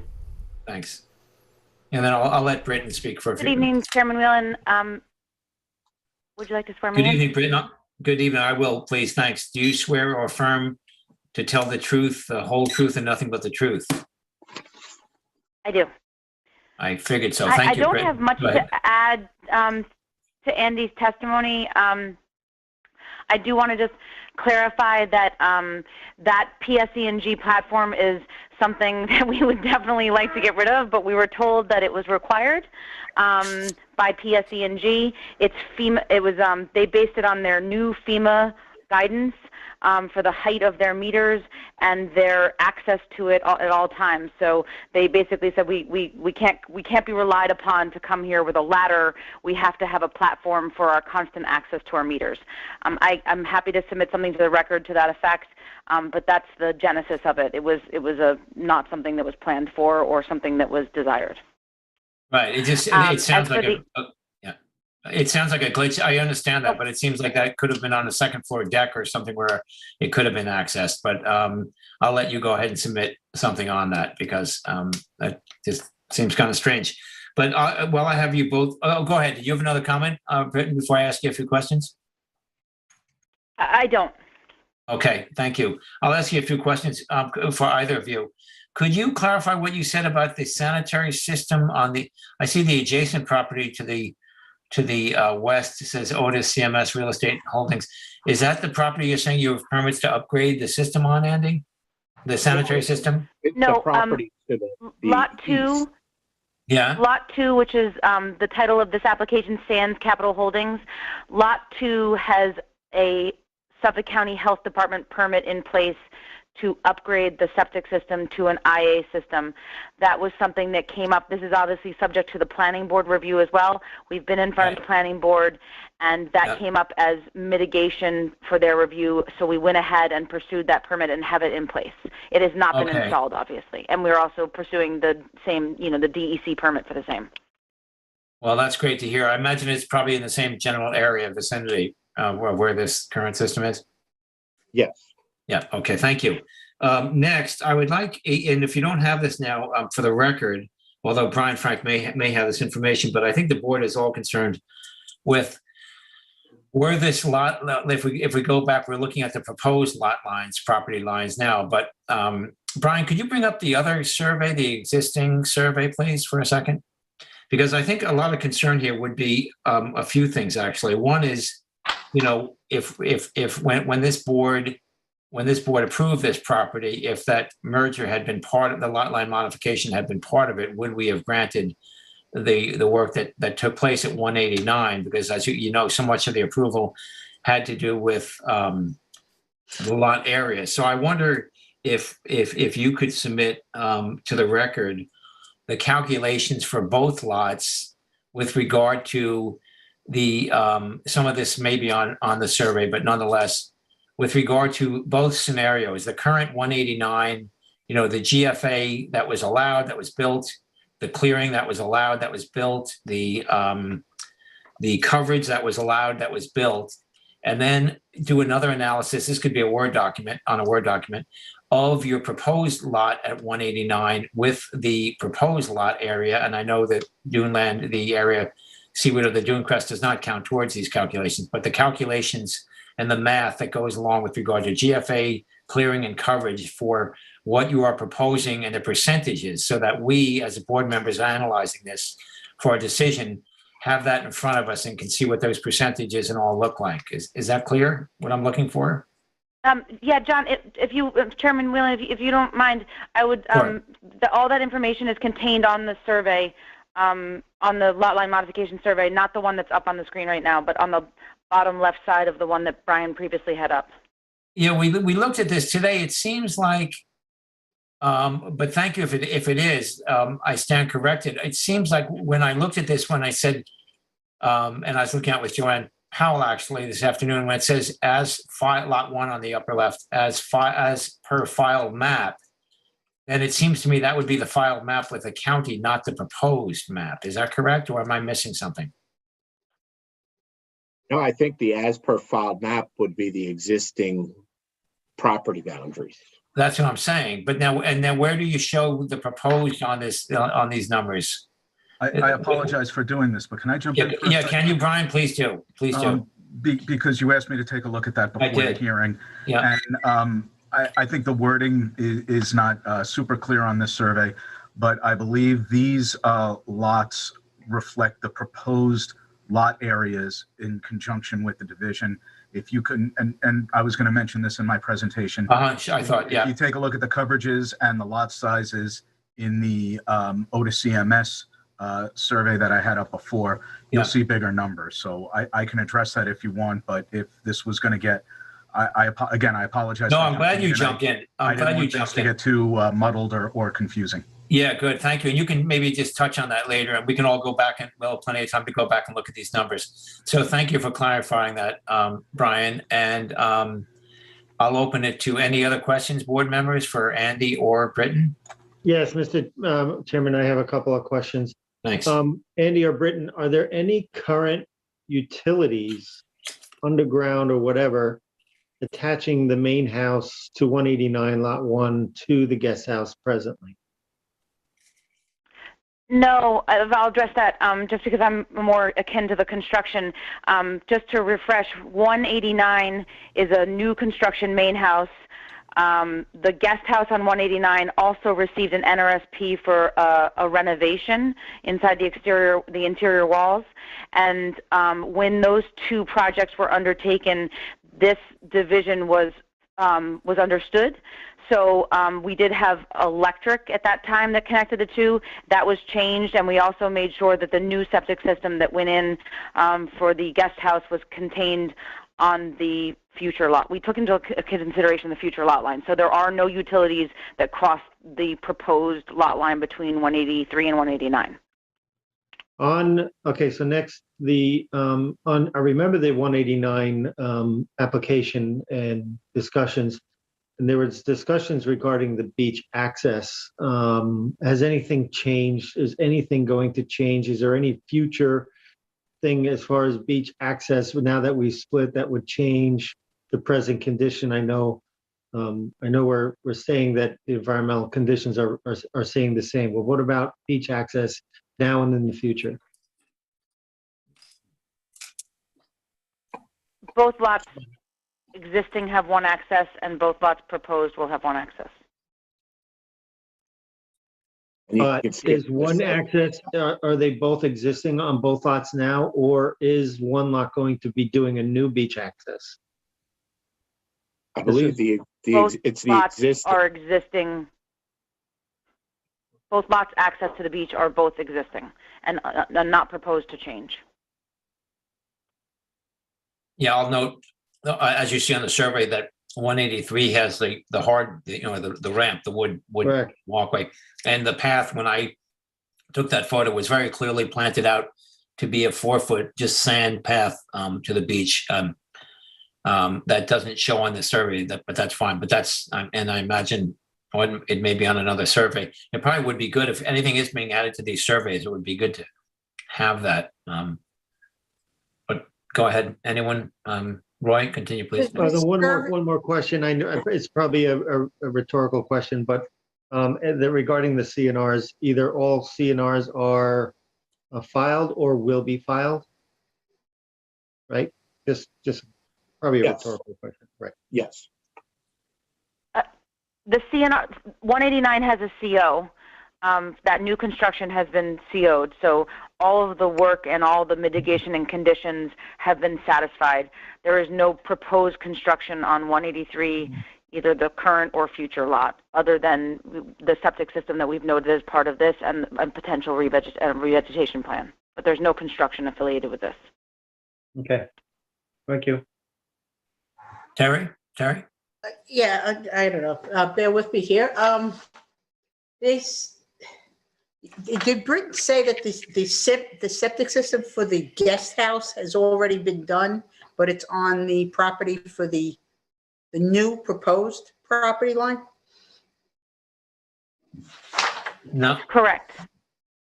The septic system for the guest house was upgraded as part of an administrative NRSP from this board, and will remain on the property. It's on the property. It's either on the existing 189 or the future 183. It's right next to the guest house. We took that into consideration, and all the setbacks and tolerances for the same. On the existing 189 as in other words, it conforms to the present zoning. As well as future, if they're granted, it would be compliant in either. Okay. On this survey that's on the screen, where's the original? Somebody show the original property line on this, or unless Brian's going to show us that. I know it's strange it's not on here. Proposed line. It's showing the proposed, but it would be good to have the original on. Yes. So can we see the original? That's the existing right there. And this is 189. That is correct. Okay. So do we have an existing for 183? I'm sorry, I don't have that handy. Okay. We certainly do, and we can submit that. But we tried to have composite maps and try to make them as unconfusing as possible. Yeah. But we can certainly submit. But I believe there is one that was submitted to the zoning board. Could you go back, Brian, please, to the next, the proposed, please? Yeah, I just think on this, it would be good to have well, maybe that's not the way surveyors don't work that way. I'll leave it to them. But anyway. I think Dave didn't like it. I do remember asking him about that, and I think Dave Saskis was like, I don't really like the way it looks. It's confusing. Yeah. So there's a reason behind the Suffolk County Health Department requires the Health Department, who also has jurisdiction over a lot line modification, will not permit you to have 2 lot lines. They only want the proposed. So they didn't want we don't want to be seeking planning board, zoning board, health department, DEC approval and have multiple maps out there, because it becomes very difficult. So that's the reason that it's not shown on this map. But if the board would like one for their file, we can absolutely have one created. Yes, I would like to. That might be. It might be helpful just to have in the file if it's not a big deal. You know, it would just be a ZBA, whatever you want to do. That could be helpful. And my last thing, real quickly, the cottage sanitary, is that the new sanitary we're seeing between the house and the scenic easement, the new IA system on this survey? Correct. Am I looking? Okay. Good. Okay. Great. Any other questions, board members? No. Mr. Chair, I was just like to say, I have concern that the approval for 189 was granted based on the lot size. And I'm wondering whether or not we would be, that board would have been giving approval for a project of that magnitude, a house of that size, if it was, if the lot was 10,000 square feet smaller. I think the total lot coverage was a factor, from what I can read, in the decision making at the time. So we'll wind up with a house on a smaller lot that may not have been approved for that. It may not have been the intention. And moving this lot line sort of changes that in terms of how it fits into the character. And that's mentioned by some of the other neighbors who have written in and point out that change does change what might have happened on that lot. That's of concern. And the second concern I have is if we establish now that we've moved this lot line, what is the protection in the future that we won't have a third separate lot with this? They'll come into petition for a third separate lot and sell the guest house as its own residence, its own. So Ed, before they answer, I want to just jump in for a second, because obviously you can see that Ed has the same concern that I do, Andy and Britton. And even though that information may be on those surveys for the public record, I would ask that you do what I mentioned earlier in a Word document for the record. So it's very clear, because other people are interested in this and it's not a lot of work. But if you could literally write out the existing, again, the clearing, the coverage, the GFA allowed on both lots, the clearing, the coverage, GFA, lot sizes, that sort of thing, on both scenarios, so that and the percentages, so that board members and the public can understand this, because a lot of people don't know how to read all those survey things. They don't do it every day like we do. But so I hope you're amenable to submitting that to the written record, and then I'll let you answer Ed's questions. Yeah, I think we could. Yeah, I think we can manage to pull it off the maps in such a form that it'll be easier for you to access. You know, in answer to Ed questions, I don't think the calculus for the construction of the main residence, it included the guest house. So the gross floor area, coverage limitations, all that stuff was calculated on a lot basis, but it also, you know, it's a fungible asset that the guest house was also accounted for. Obviously, if they had wanted to build a larger primary structure with larger gross floor area, larger lot coverage, the obvious answer would have been to remove the guest cottage. So I don't think having the guest cottage as part of that application induced the zoning board to do anything they wouldn't otherwise do. I think the application was viewed on its merit for the main house that included that had a property that included the guest house. The guest house necessarily came off the lot area that was available for use by the main house. So I do think that if you combine the structures into one, you might have a larger principal residence, but having them separated resulted in the exact configuration you have right now. So I don't think that this was done to circumvent any review. They were being reviewed essentially as the main house and the guest house. And I don't think that we would have leveraged a larger approval by not having the property, or similarly, I don't think removing this would have induced a different result on the main house. It's compliant with zoning, whether it's on the larger lot or on the smaller lot. Again, Andy, I'll ask you both to make that kind of clear and legible, that document, so that people in the public can read it and see what was allowed back then, what would be allowed now with this lot line modification and all of those categories. Okay. If you would, because it's important to all of us, and I'm sure the public's interested in that sort of thing as well, considering the letters we've received on this application. Okay, any other questions, board members? Well, yeah. Right now, that guest house is part of a pre-existing condition on 189 in that lot. And now moving it to the other property effectively is creating what seems like a non-conformity as a second residence on a now conforming lot. Which And that's why they're here, yeah. Mm-hmm. Which It's adding a nonconformity and removing a nonconformity. So it's a 1-1. At the end of the day, one lot becomes conforming, the other lot has this same nonconformity transferred to it. Well, that's your opinion. Okay. Okay, board members, any other questions? I just want to say, we haven't referenced in this conversation Ann Glennon's decision in her letter that began this conversation. And to me, I think that there's some value in recognizing that you can say that we're just moving a property line, but one was pre-existing, and now we're creating a non-conforming condition. And that's basically what Ann Glennon has said. Mm-hmm. And I think I show a certain amount of respect for her perspective on this. And I'd like to know how this is the same condition. I know what you're proposing, Andy, but to me, I don't see it as being the same condition. I think we're asking to create a non-conforming situation here. It was not non-conforming before because it was pre-existing and allowed. Well, and that is why I'm seeking a variance. That's why we have variance procedure under our zoning code, is to allow for the inflexible rules of zoning to be created. But we have a nonconformity. At the end of the day, we're going to have the same nonconformity. It's just being created now if the board sees fit to grant the variance. If the board doesn't grant the variance, we're still going to have the same identical conditions on the property. I just don't see how that benefits anybody to say, what's the detriment from the grant of the variance, which is your variance standard. Benefit to the applicant has to outweigh the detriment.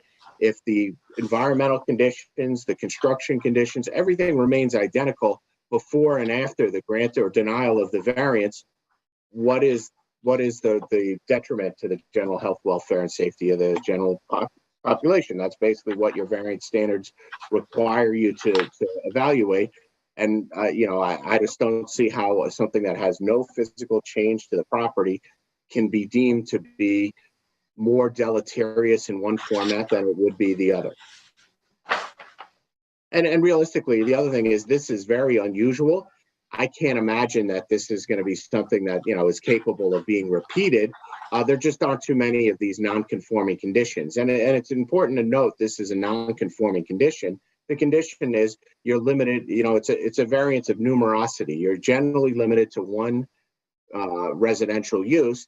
This property currently has two. That's a non-conforming condition. The second property would then benefit from a numerosity variance by having two residential uses, where the first property would be rendered conforming, having one non-conforming, or one residential use. So, it's numerosity, and transferring one across a property line without any other impact to the property, I don't think can be shown to have any deleterious impacts.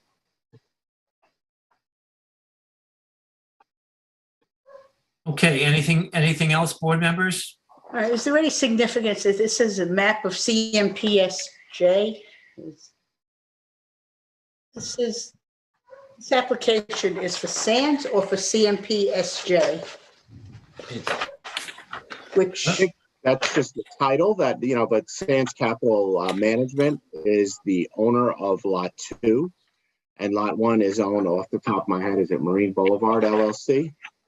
So I think you just put a title on the map. You're required for subdivision or for lot line modification to have a title to the map, and that seemed to be the best possible title. Okay. It says owner has listed both Sands and Otis. That's correct. When this was submitted, Otis Real Estate Holdings was the owner of what is 189 Marine Boulevard that had both the primary house and the guest house. That's not the owner now?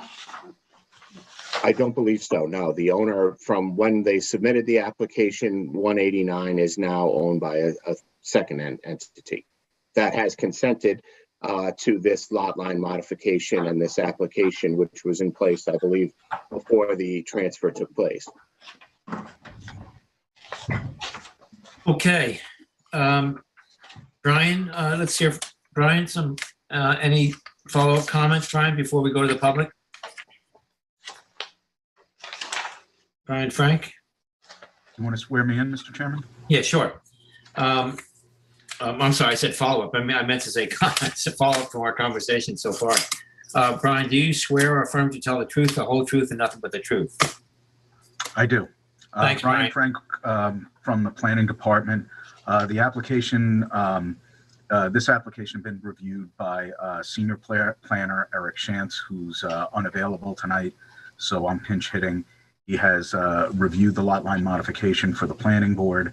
The planning board has opted not to send formal comments to the zoning board, but in Eric's analysis memorandum, he indicated that they were generally supportive or at least non-objective to the variance. I'd like to change from the survey to an aerial photo of for starters, these properties and provide a little bit of history for both of these properties and the area in general.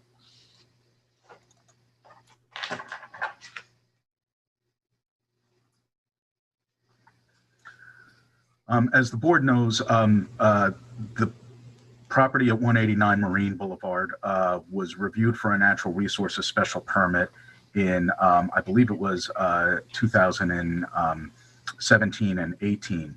In that initial application, the Sonia Henney house that Andy mentioned in his presentation, which is available in an older photo. This photo is from the spring of 2020. The Sonia Henney house was, like most of the older development on Marine Boulevard, much farther south on the property. Very non-conforming to dune crest setbacks.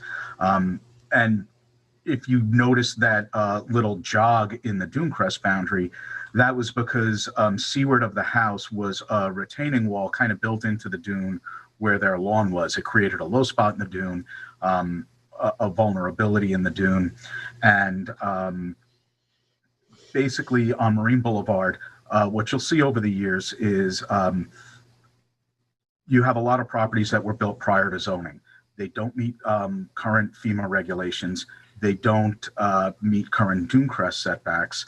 And they were built at a time when an oceanfront home tended to be a lot smaller. As these properties have changed hands over the years and they have sought redevelopment, they essentially have two choices. They can try to put additions onto very non-conforming houses that requires large numerical variances. If that variance is substantial in gross floor area, it automatically will trigger compliance with FEMA requirements, which is very unwieldy. And essentially, you kind of have a choice between very small additions to old houses or new development in a more conforming location. So the trend on Marine Boulevard, and I think that's what you see reflected in the two properties to the east, which I'm very familiar with from their development, is to have houses that the town, the zoning board and the planning department have encouraged to meet the 100-foot dune crest setback whenever possible. And when variances are granted, grant the minimum variance necessary. I'd like to, for the board members that weren't on the board, the first time that Otis CMS was discussed by the board, they had an application for a similar house that was at least partially 2 stories. It required a maximum height variance and a pyramid variance from the street that the zoning board had discussed for denial. Rather than have that denial finalized in a written determination, the applicants asked the zoning board to hold that decision in abeyance, and they redesigned the project to be a 1-story house. 1 story is a strange word to apply here, but the first floor elevation has to be about 20 feet above sea level because of the federal flood regulations. This section of Marine Boulevard, the beach has been very stable for the past 20 years or more. The primary dune is fairly well developed, and we hope it stays that way forever. But the truth is, it is mapped as a high hazard area. The coastal erosion hazard boundary is up near Marine Boulevard, so all of these houses are either partially or wholly seaward of the CHA boundary. They are in velocity flood zones, which are areas that are mapped to be potentially inundated by direct wave action. Those are the houses that require open piling foundations, and they do require utilities to be constructed at those minimum flood elevation heights for that reason. So this has been a stable area, but the potential is there to change. There are houses that were moved landward, a couple more than once. One came before the board last year in response to erosion. Wave patterns change, offshore sand movement changes. I hope it stays the way it is right now for a long time, but the truth is this is a vulnerable area, and the zoning board has tried to, no pun intended, hold the line with regard to that dune crest setback. The Otis CMS house met the dune crest setback. It is a large house, and the neighbors that have opined about its impact on the character of the neighborhood is not without merit. Again, you know, the older development here, if you drive up and down Marine Boulevard, it doesn't take much to figure out the old houses from the newer houses. It does have a change, but and it's so I just wanted to acknowledge that Otis's impact is probably exacerbated somewhat by its location across the street from Ocean Avenue. It does make it a little bit more visible. It's a substantial structure. I do want to show you another view of this property. That's not what I wanted. This is from 2018 and has a little bit more of the older development. This is the old house. This you can't really see the retaining wall, but this is what attributes that rectangular shape. This is the cottage before it was renovated. This is a fair representation of the existing lot line. This is the Jeannie Sachs house. I believe both of these are. And I can't answer the question that member Johan postulated earlier. What would the zoning board have done if the lot was smaller? But in this application, in the Sachs application, this one I think went back to 2002, they fought like heck for a dune crest variance because they didn't want to meet the 100-foot setback. They had applied for a construction on a vacant lot in a more seaward location. The zoning board denied that application. They filed an Article 78. The zoning board's determination was upheld. So if you don't mind me going back to the bird's eye view, what you do have on these two lots, and if you took a look at the survey, I think it's fair to characterize that they maxed out their conforming building envelopes. Both of these houses were built 100 feet from the dune crest, fairly minimum front yard setbacks.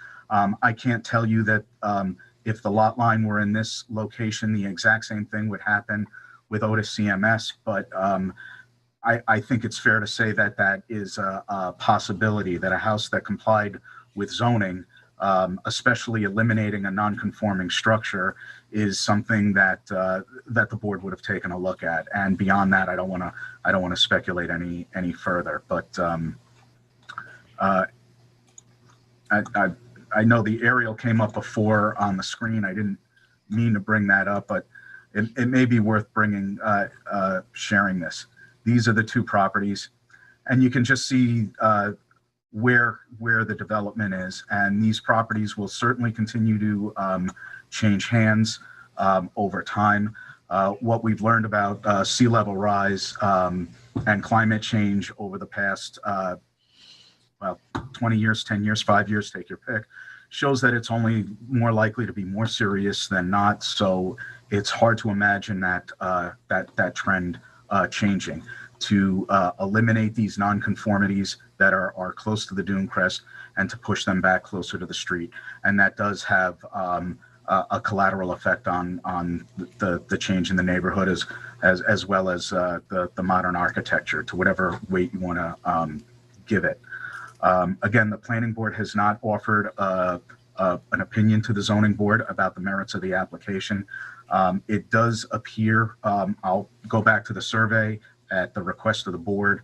I wanted to have the aerial available if there are members of the public that want to speak and indicate where their properties are on this map.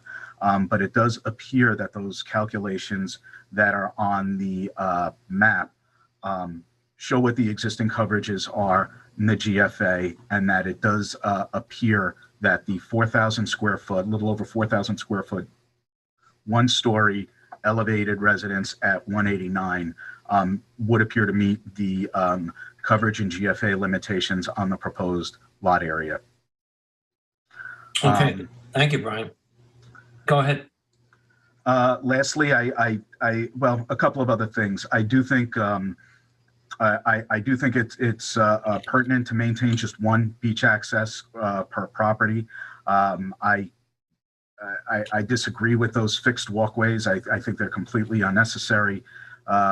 If you walk the beach here, especially as the weather gets nicer, you don't need to be an environmental professional to say that a lightly used footpath through the primary dune really doesn't have much more of an impact than putting a permanent structure in there. Both properties have accesses now. This 183 does have the walkway that was approved as part of the Saks application.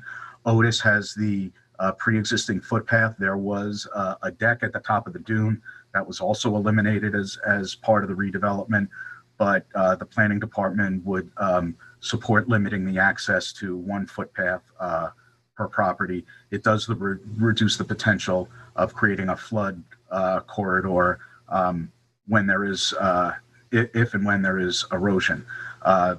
This beach does get flat, and the dunes do get a little bit eroded during the winter and hurricane season. They tend to build back up because there's a lot of sand in that area, and it doesn't happen repeatedly, but it's still good to minimize that hazard. One area I would encourage the board to get a little bit more information on compliance would be the compliance of the cottage proposed to be transferred. It doesn't meet FEMA. It's a one-story structure. It's 15 feet from the proposed lot line. It's likely that it complies with pyramid, but that is something that, if that's not already in the file, that the applicant can verify. I'm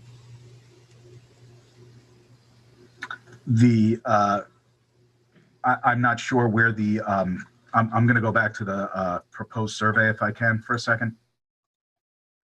This is the sanitary system that was approved in the Saks application. It's a conventional shallow pool system. I'm not sure where the new sanitary system is going to go. Both of these systems went behind the house, which is a little bit unusual. The health department had frowned on that with the conventional systems. Maybe they've modified that a little bit, perhaps with the new IAs. But both the Otis CMS decision and the original Saks determination prohibited the establishment of turf lawn and sod. This clearing, I'm assuming, is temporary, but it should be revegetated with beach grass or allowed to revegetate naturally without adding ornamental vegetation, lawn, or other things that would diminish from that duneland character of the property.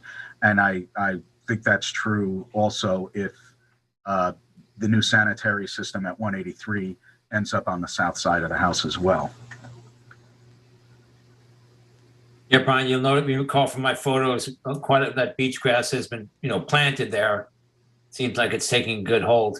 I wish there was some more solid planting in that garage from the existing residence that was taken down. I mean, we have the scenic easement, but hopefully the natural vegetation will make its way back in. It appears they used the sand that they excavated out, and if they did that, it's my opinion that will happen. The beach sand, the dune sand, has a fungus in it, a mycorrhizal fungi that it grows in symbiosis with the dune plants. It gets moisture from the plants and provides nutrients to the plants, and that stimulates the establishment of the indigenous heath vegetation that provides the character, the natural character of this area. Yeah. Okay. Thank you, Brian. Any questions for Brian, board members? No? Okay, let's go, Mike. We have anyone in the public to comment, Mike, at LTV? Yes, we have 3 callers on hold. I'll unmute the first caller now. The last 4 digits of the phone are 6412. I'll unmute that now. Thank you. Hi, ZBA board. Good evening. It's Rona Klopman. Hi, Rona. Klopman. Hi, and I am very impressed with watching this meeting, I have to tell you, with all of your questions and the planning department with Brian. I'm just so impressed with all of you people on the board. Thank you, Rona. Before we appreciate your Rona, before you go on, though, I don't believe you're an attorney, so I'm going to swear you in, Rona. And could you give us your address? I'm not an attorney. Thank you. Yeah, could you give us your address before I swear you in, please? Yeah, I'm right opposite 183 Marine and the cottage. I'm at 184 Marine Boulevard. I'm right across the street. Thank you. By the way, I know you are. I did not get any notification. Okay, well, let me swear you in first, please. I didn't get any notification. Yeah, okay, I didn't get any notification. Raise your right hand, Rona, please. And do you swear or affirm to tell the truth, the whole truth, and nothing but the truth? I do. Okay, thank you, Rona. So now you get 3 minutes to comment, okay? And we have your letter on file, and thank you for submitting that. Go ahead, yeah, please. Well, I'm not going to reiterate my letter. I'm sure you have all read it and will evaluate what I've written. But I just wanted to say that I have been living here for 33 years. So I have watched a lot go on, including the house which was taken down. The Sonia Henney house, which was taken down, and I even have a video of the house being demolished, and then trucks came and took all the sand away that Brian was talking about. All of that valuable sand was carted away for the building of Otis, which of course was built and sold immediately.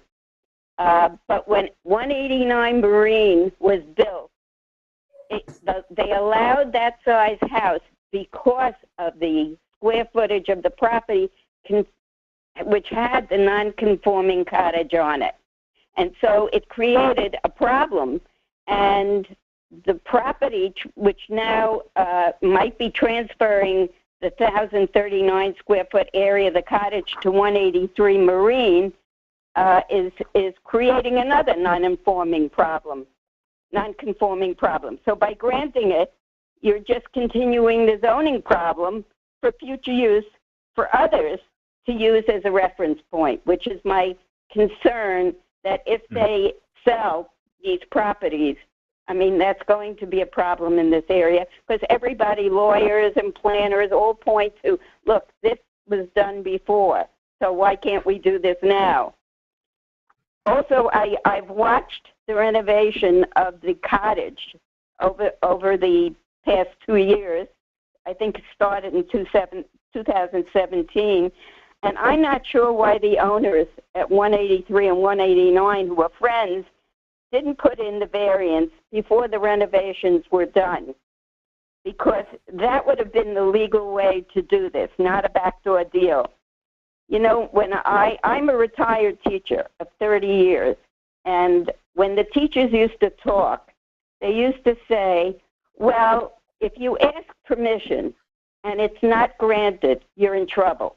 So just go ahead and do it, because then, you know, it's a done deal.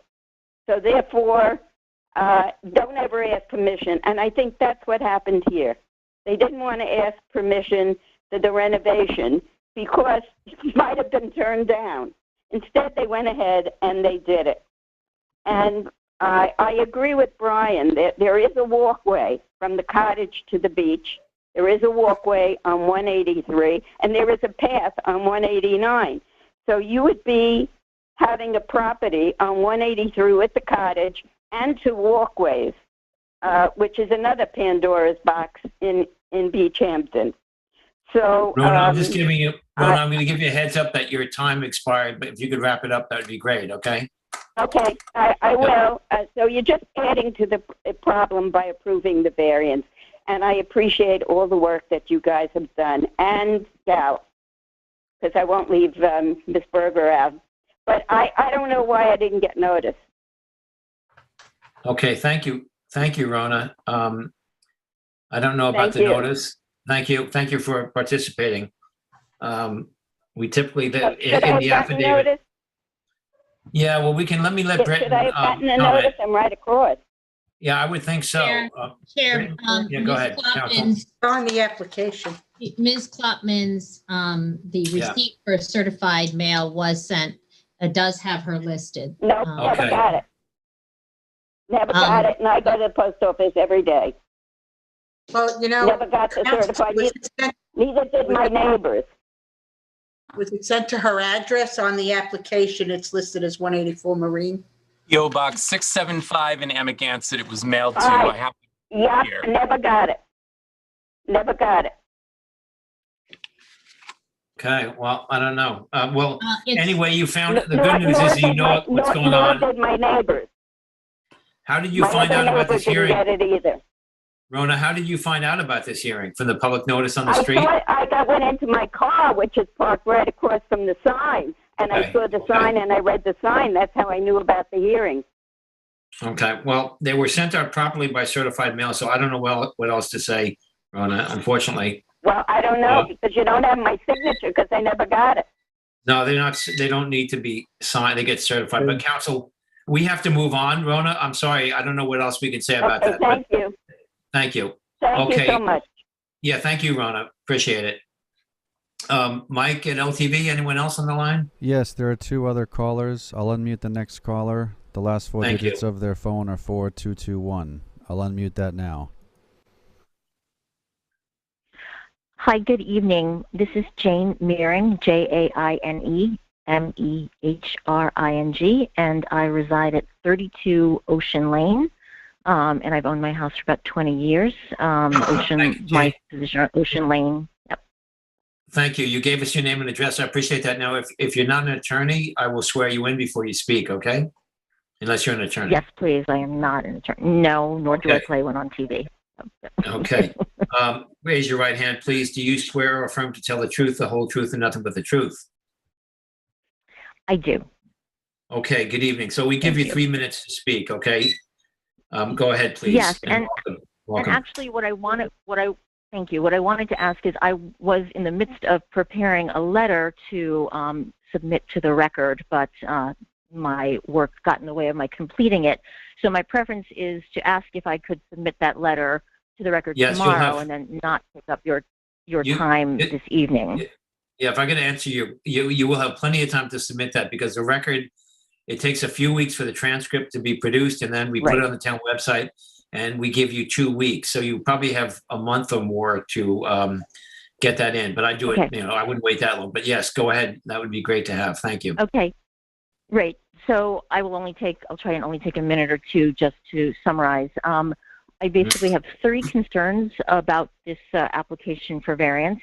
The first is the density and intensity of use already created by this development, and then potentially further created by the potential use of the guest house, and then potential further redevelopment of the 183 property, although that's not planned at this point. That's number one.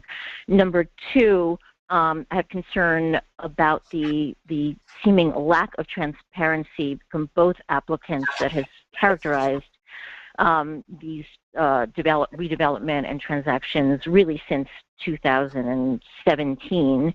And as some of my neighbors who have submitted letters have also noted, this did appear to be a sort of prearranged transaction, and now the approval is being sought sort of post facto, which is a concern. I think the public should have an expectation that, decisions are made on full information and full intentions being stated correctly. And then lastly, that this is not just any variance, right? This would be a sort of variance allowing two uses, two single family dwellings on one property. And my concern would be that the granting of this variance, which is unprecedented, would actually potentially create precedents and would be interpreted on many instances to come for people trying subdivisions, lot combinations, all of which would have an incredible deleterious impact on the quality of life and character of the dunes. Okay. So those Thank are you my very much. basic concerns. Okay, thank you. Okay, and please go ahead and you can write as long and as much included in whatever you want to submit for the record. And we read. It sounds like you know me. No, it's great. Thanks for participating. But we read all of that. It's part of the official record, and thank you for participating. We appreciate it. So we will go on to the next caller. Thank you. Mike at LTV, we'll go on to the next caller, please. Yes, Chair, there's one other caller. The last four digits are 5833. I'll unmute that caller now. Thank you. Good evening. My name is Jack Hassid, Hassid. I am an attorney, although I'm not appearing as an attorney on behalf of everyone, but on anyone, but as the owner of 186 Marine Boulevard, which is directly across from both, certainly from 183 and the 189 and the cottage. So I don't know if you still want to swear me. No, I don't have to. No, we do not have to. Thank you. And we do, before you speak, and again, we give you 3 minutes to speak. We do have your letter in the file, and thank you for participating. And go ahead, Mr. Hassid. Go ahead. I think the parties, the applicants, have tried to, to minimize the effect of the original application. And I followed that application because of being across the street. And clearly, the size of that lot, including the cottage, had a bearing on the granting of the variance that they were seeking for 189. And we can't now go back and unscramble the eggs. And I think, and they don't deny that this deal was in effect from the very beginning. In fact, I mean, the owner of 183, bragged about how much money they were spending to renovate the cottage on property that they didn't own. And they thought it was just going to be the stroke of a pen and they get the cottage. And it's not. And I think it's a very, and I don't, by the way, I don't practice zoning law in East Hampton. So I have no, direct concern, sort of big, or effect that this opposition has because of my practice. But just as a lawyer, I just think it's a very bad precedent for the board to allow this kind of subterfuge to go by as if it's meaningless. I think it's a very bad precedent, and clearly the size of the lot had an effect. They could have taken down the cottage when they originally applied, and they didn't do that because they had this deal in place. And they should have told the board about that at the very beginning so that the whole plan would have been reviewed and evaluated at that time. And that's why I urge the board to deny the application. And I appreciate your time and listening to me so late at night. Well, thank you. Thank you very much for participating. We appreciate it. Have a good evening. Mike at LTV, anyone else there? Thank you. No, Chair. Those are all the callers. Okay. Okay. I think we've given the applicants and all plenty of time, right? Andy and Britton, have you any one last sentence or anything like that, or? Yeah, I would certainly like to rebut some of the comments that were made. Okay. I do think that you can't look at the optics of the original 183 or 189 approval and pluck out one potential issue, which is the size of the residence approved. That would basically imply that the zoning board was going to approve as large a structure as they would have wanted on that property if the cottage wasn't there. That frankly is not true. The cottage reduces the development potential of the main house, and that is part of the application. The actual optics that I would focus on is look at the scar or escarpment of where that original house was. That is what the zoning board was trying to achieve by approving that application. Significant environmental mitigation by retreating from the bluff crest, reducing coverage, moving back in terms of wetland setbacks. There was no variance approved, for the record. That was somebody said a variance. There was no variance. That was an NRSP that was granted to that residence. And also I think it's misleading to say that we are in any way affecting the density or the development potential of any of these properties. The Otis property is not affected. That residence was constructed with this cottage on. I believe, and I think Brian hinted to, that the board would evaluate that application with or without the cottage property on its merits as a retreat from an eroding coastal feature in compliance with our town code and our comprehensive plan. That is a good application, whether it has a cottage attached to it or not. There's frankly no increase in density, no increase in the development potential. And in fact, we're offering to upgrade our sanitary system on the lot that is not required to otherwise, the lot that's number 2, to increase an IA system on that property. I think it's sort of a tautological argument to say, well, it wouldn't have been granted if this hadn't been approved, but it is a standalone application that mimics and parrots a lot of the other applications in the neighborhood. It's sort of unusual that we all have the same degree of protection. If you look at the 3 lots or the 3 structures involved in this application, as well as the adjacent property, look at how conforming those are to the bluff crest lines versus most of the properties on either side. That is unfortunately what our zoning code, unfortunately or fortunately, I personally think it's a fortunate thing. We're encouraging people to get more conforming and to comply with these setbacks and important natural resource limitations. That's why this application was approved. Okay. Thank you, Andy. Okay, I will, we appreciate everyone's participation this evening on this hearing. I will make a motion with regard to Sands Capital Holdings LLC, located at 183 and 189 Marine Boulevard, Beach Hampton, in section 2, lots 4 through 17, map number 1283, Amagansett tax map number 300-176-8-23 and 22. To close the public portion of the hearing and leave the written record open for 2 weeks until after the public hearing transcript is posted on the town website. Do I have a second? Okay, I'll concur. I concur. I concur. I concur. Okay, Roy, you got the second there. Okay, thank you. Okay, thank you all. Thank you, Andy, Britton, Brian. And take care, everyone. And thanks for those who called in on this. We appreciate it. Have a good evening. Okay, board members, we will move on now. I believe the next we have are the minutes. We had the draft minutes. There was a typo or something from March 9th. I've reviewed those, and that we have the minutes I've reviewed as well for March 16th. Do I have a motion to approve those draft minutes? Yeah, I'll make a motion to approve the minutes of the East Hampton Town Zoning Board of Appeals for March 9th and March 16th. I did review them also. Second. Second. Okay, I'll concur. I'll give that to I'll concur. Okay, thank you all. Next, we'll move on to resolutions. The first we have is Camille Noratil and Pa Her at 18 South Fisk Street in Montauk, tax map number 300-28-7-22.1. And board member Johan, I believe that you took care of this application, I believe. Is that correct? That's correct. That's right. Yeah, would you take this one over, Ed, please?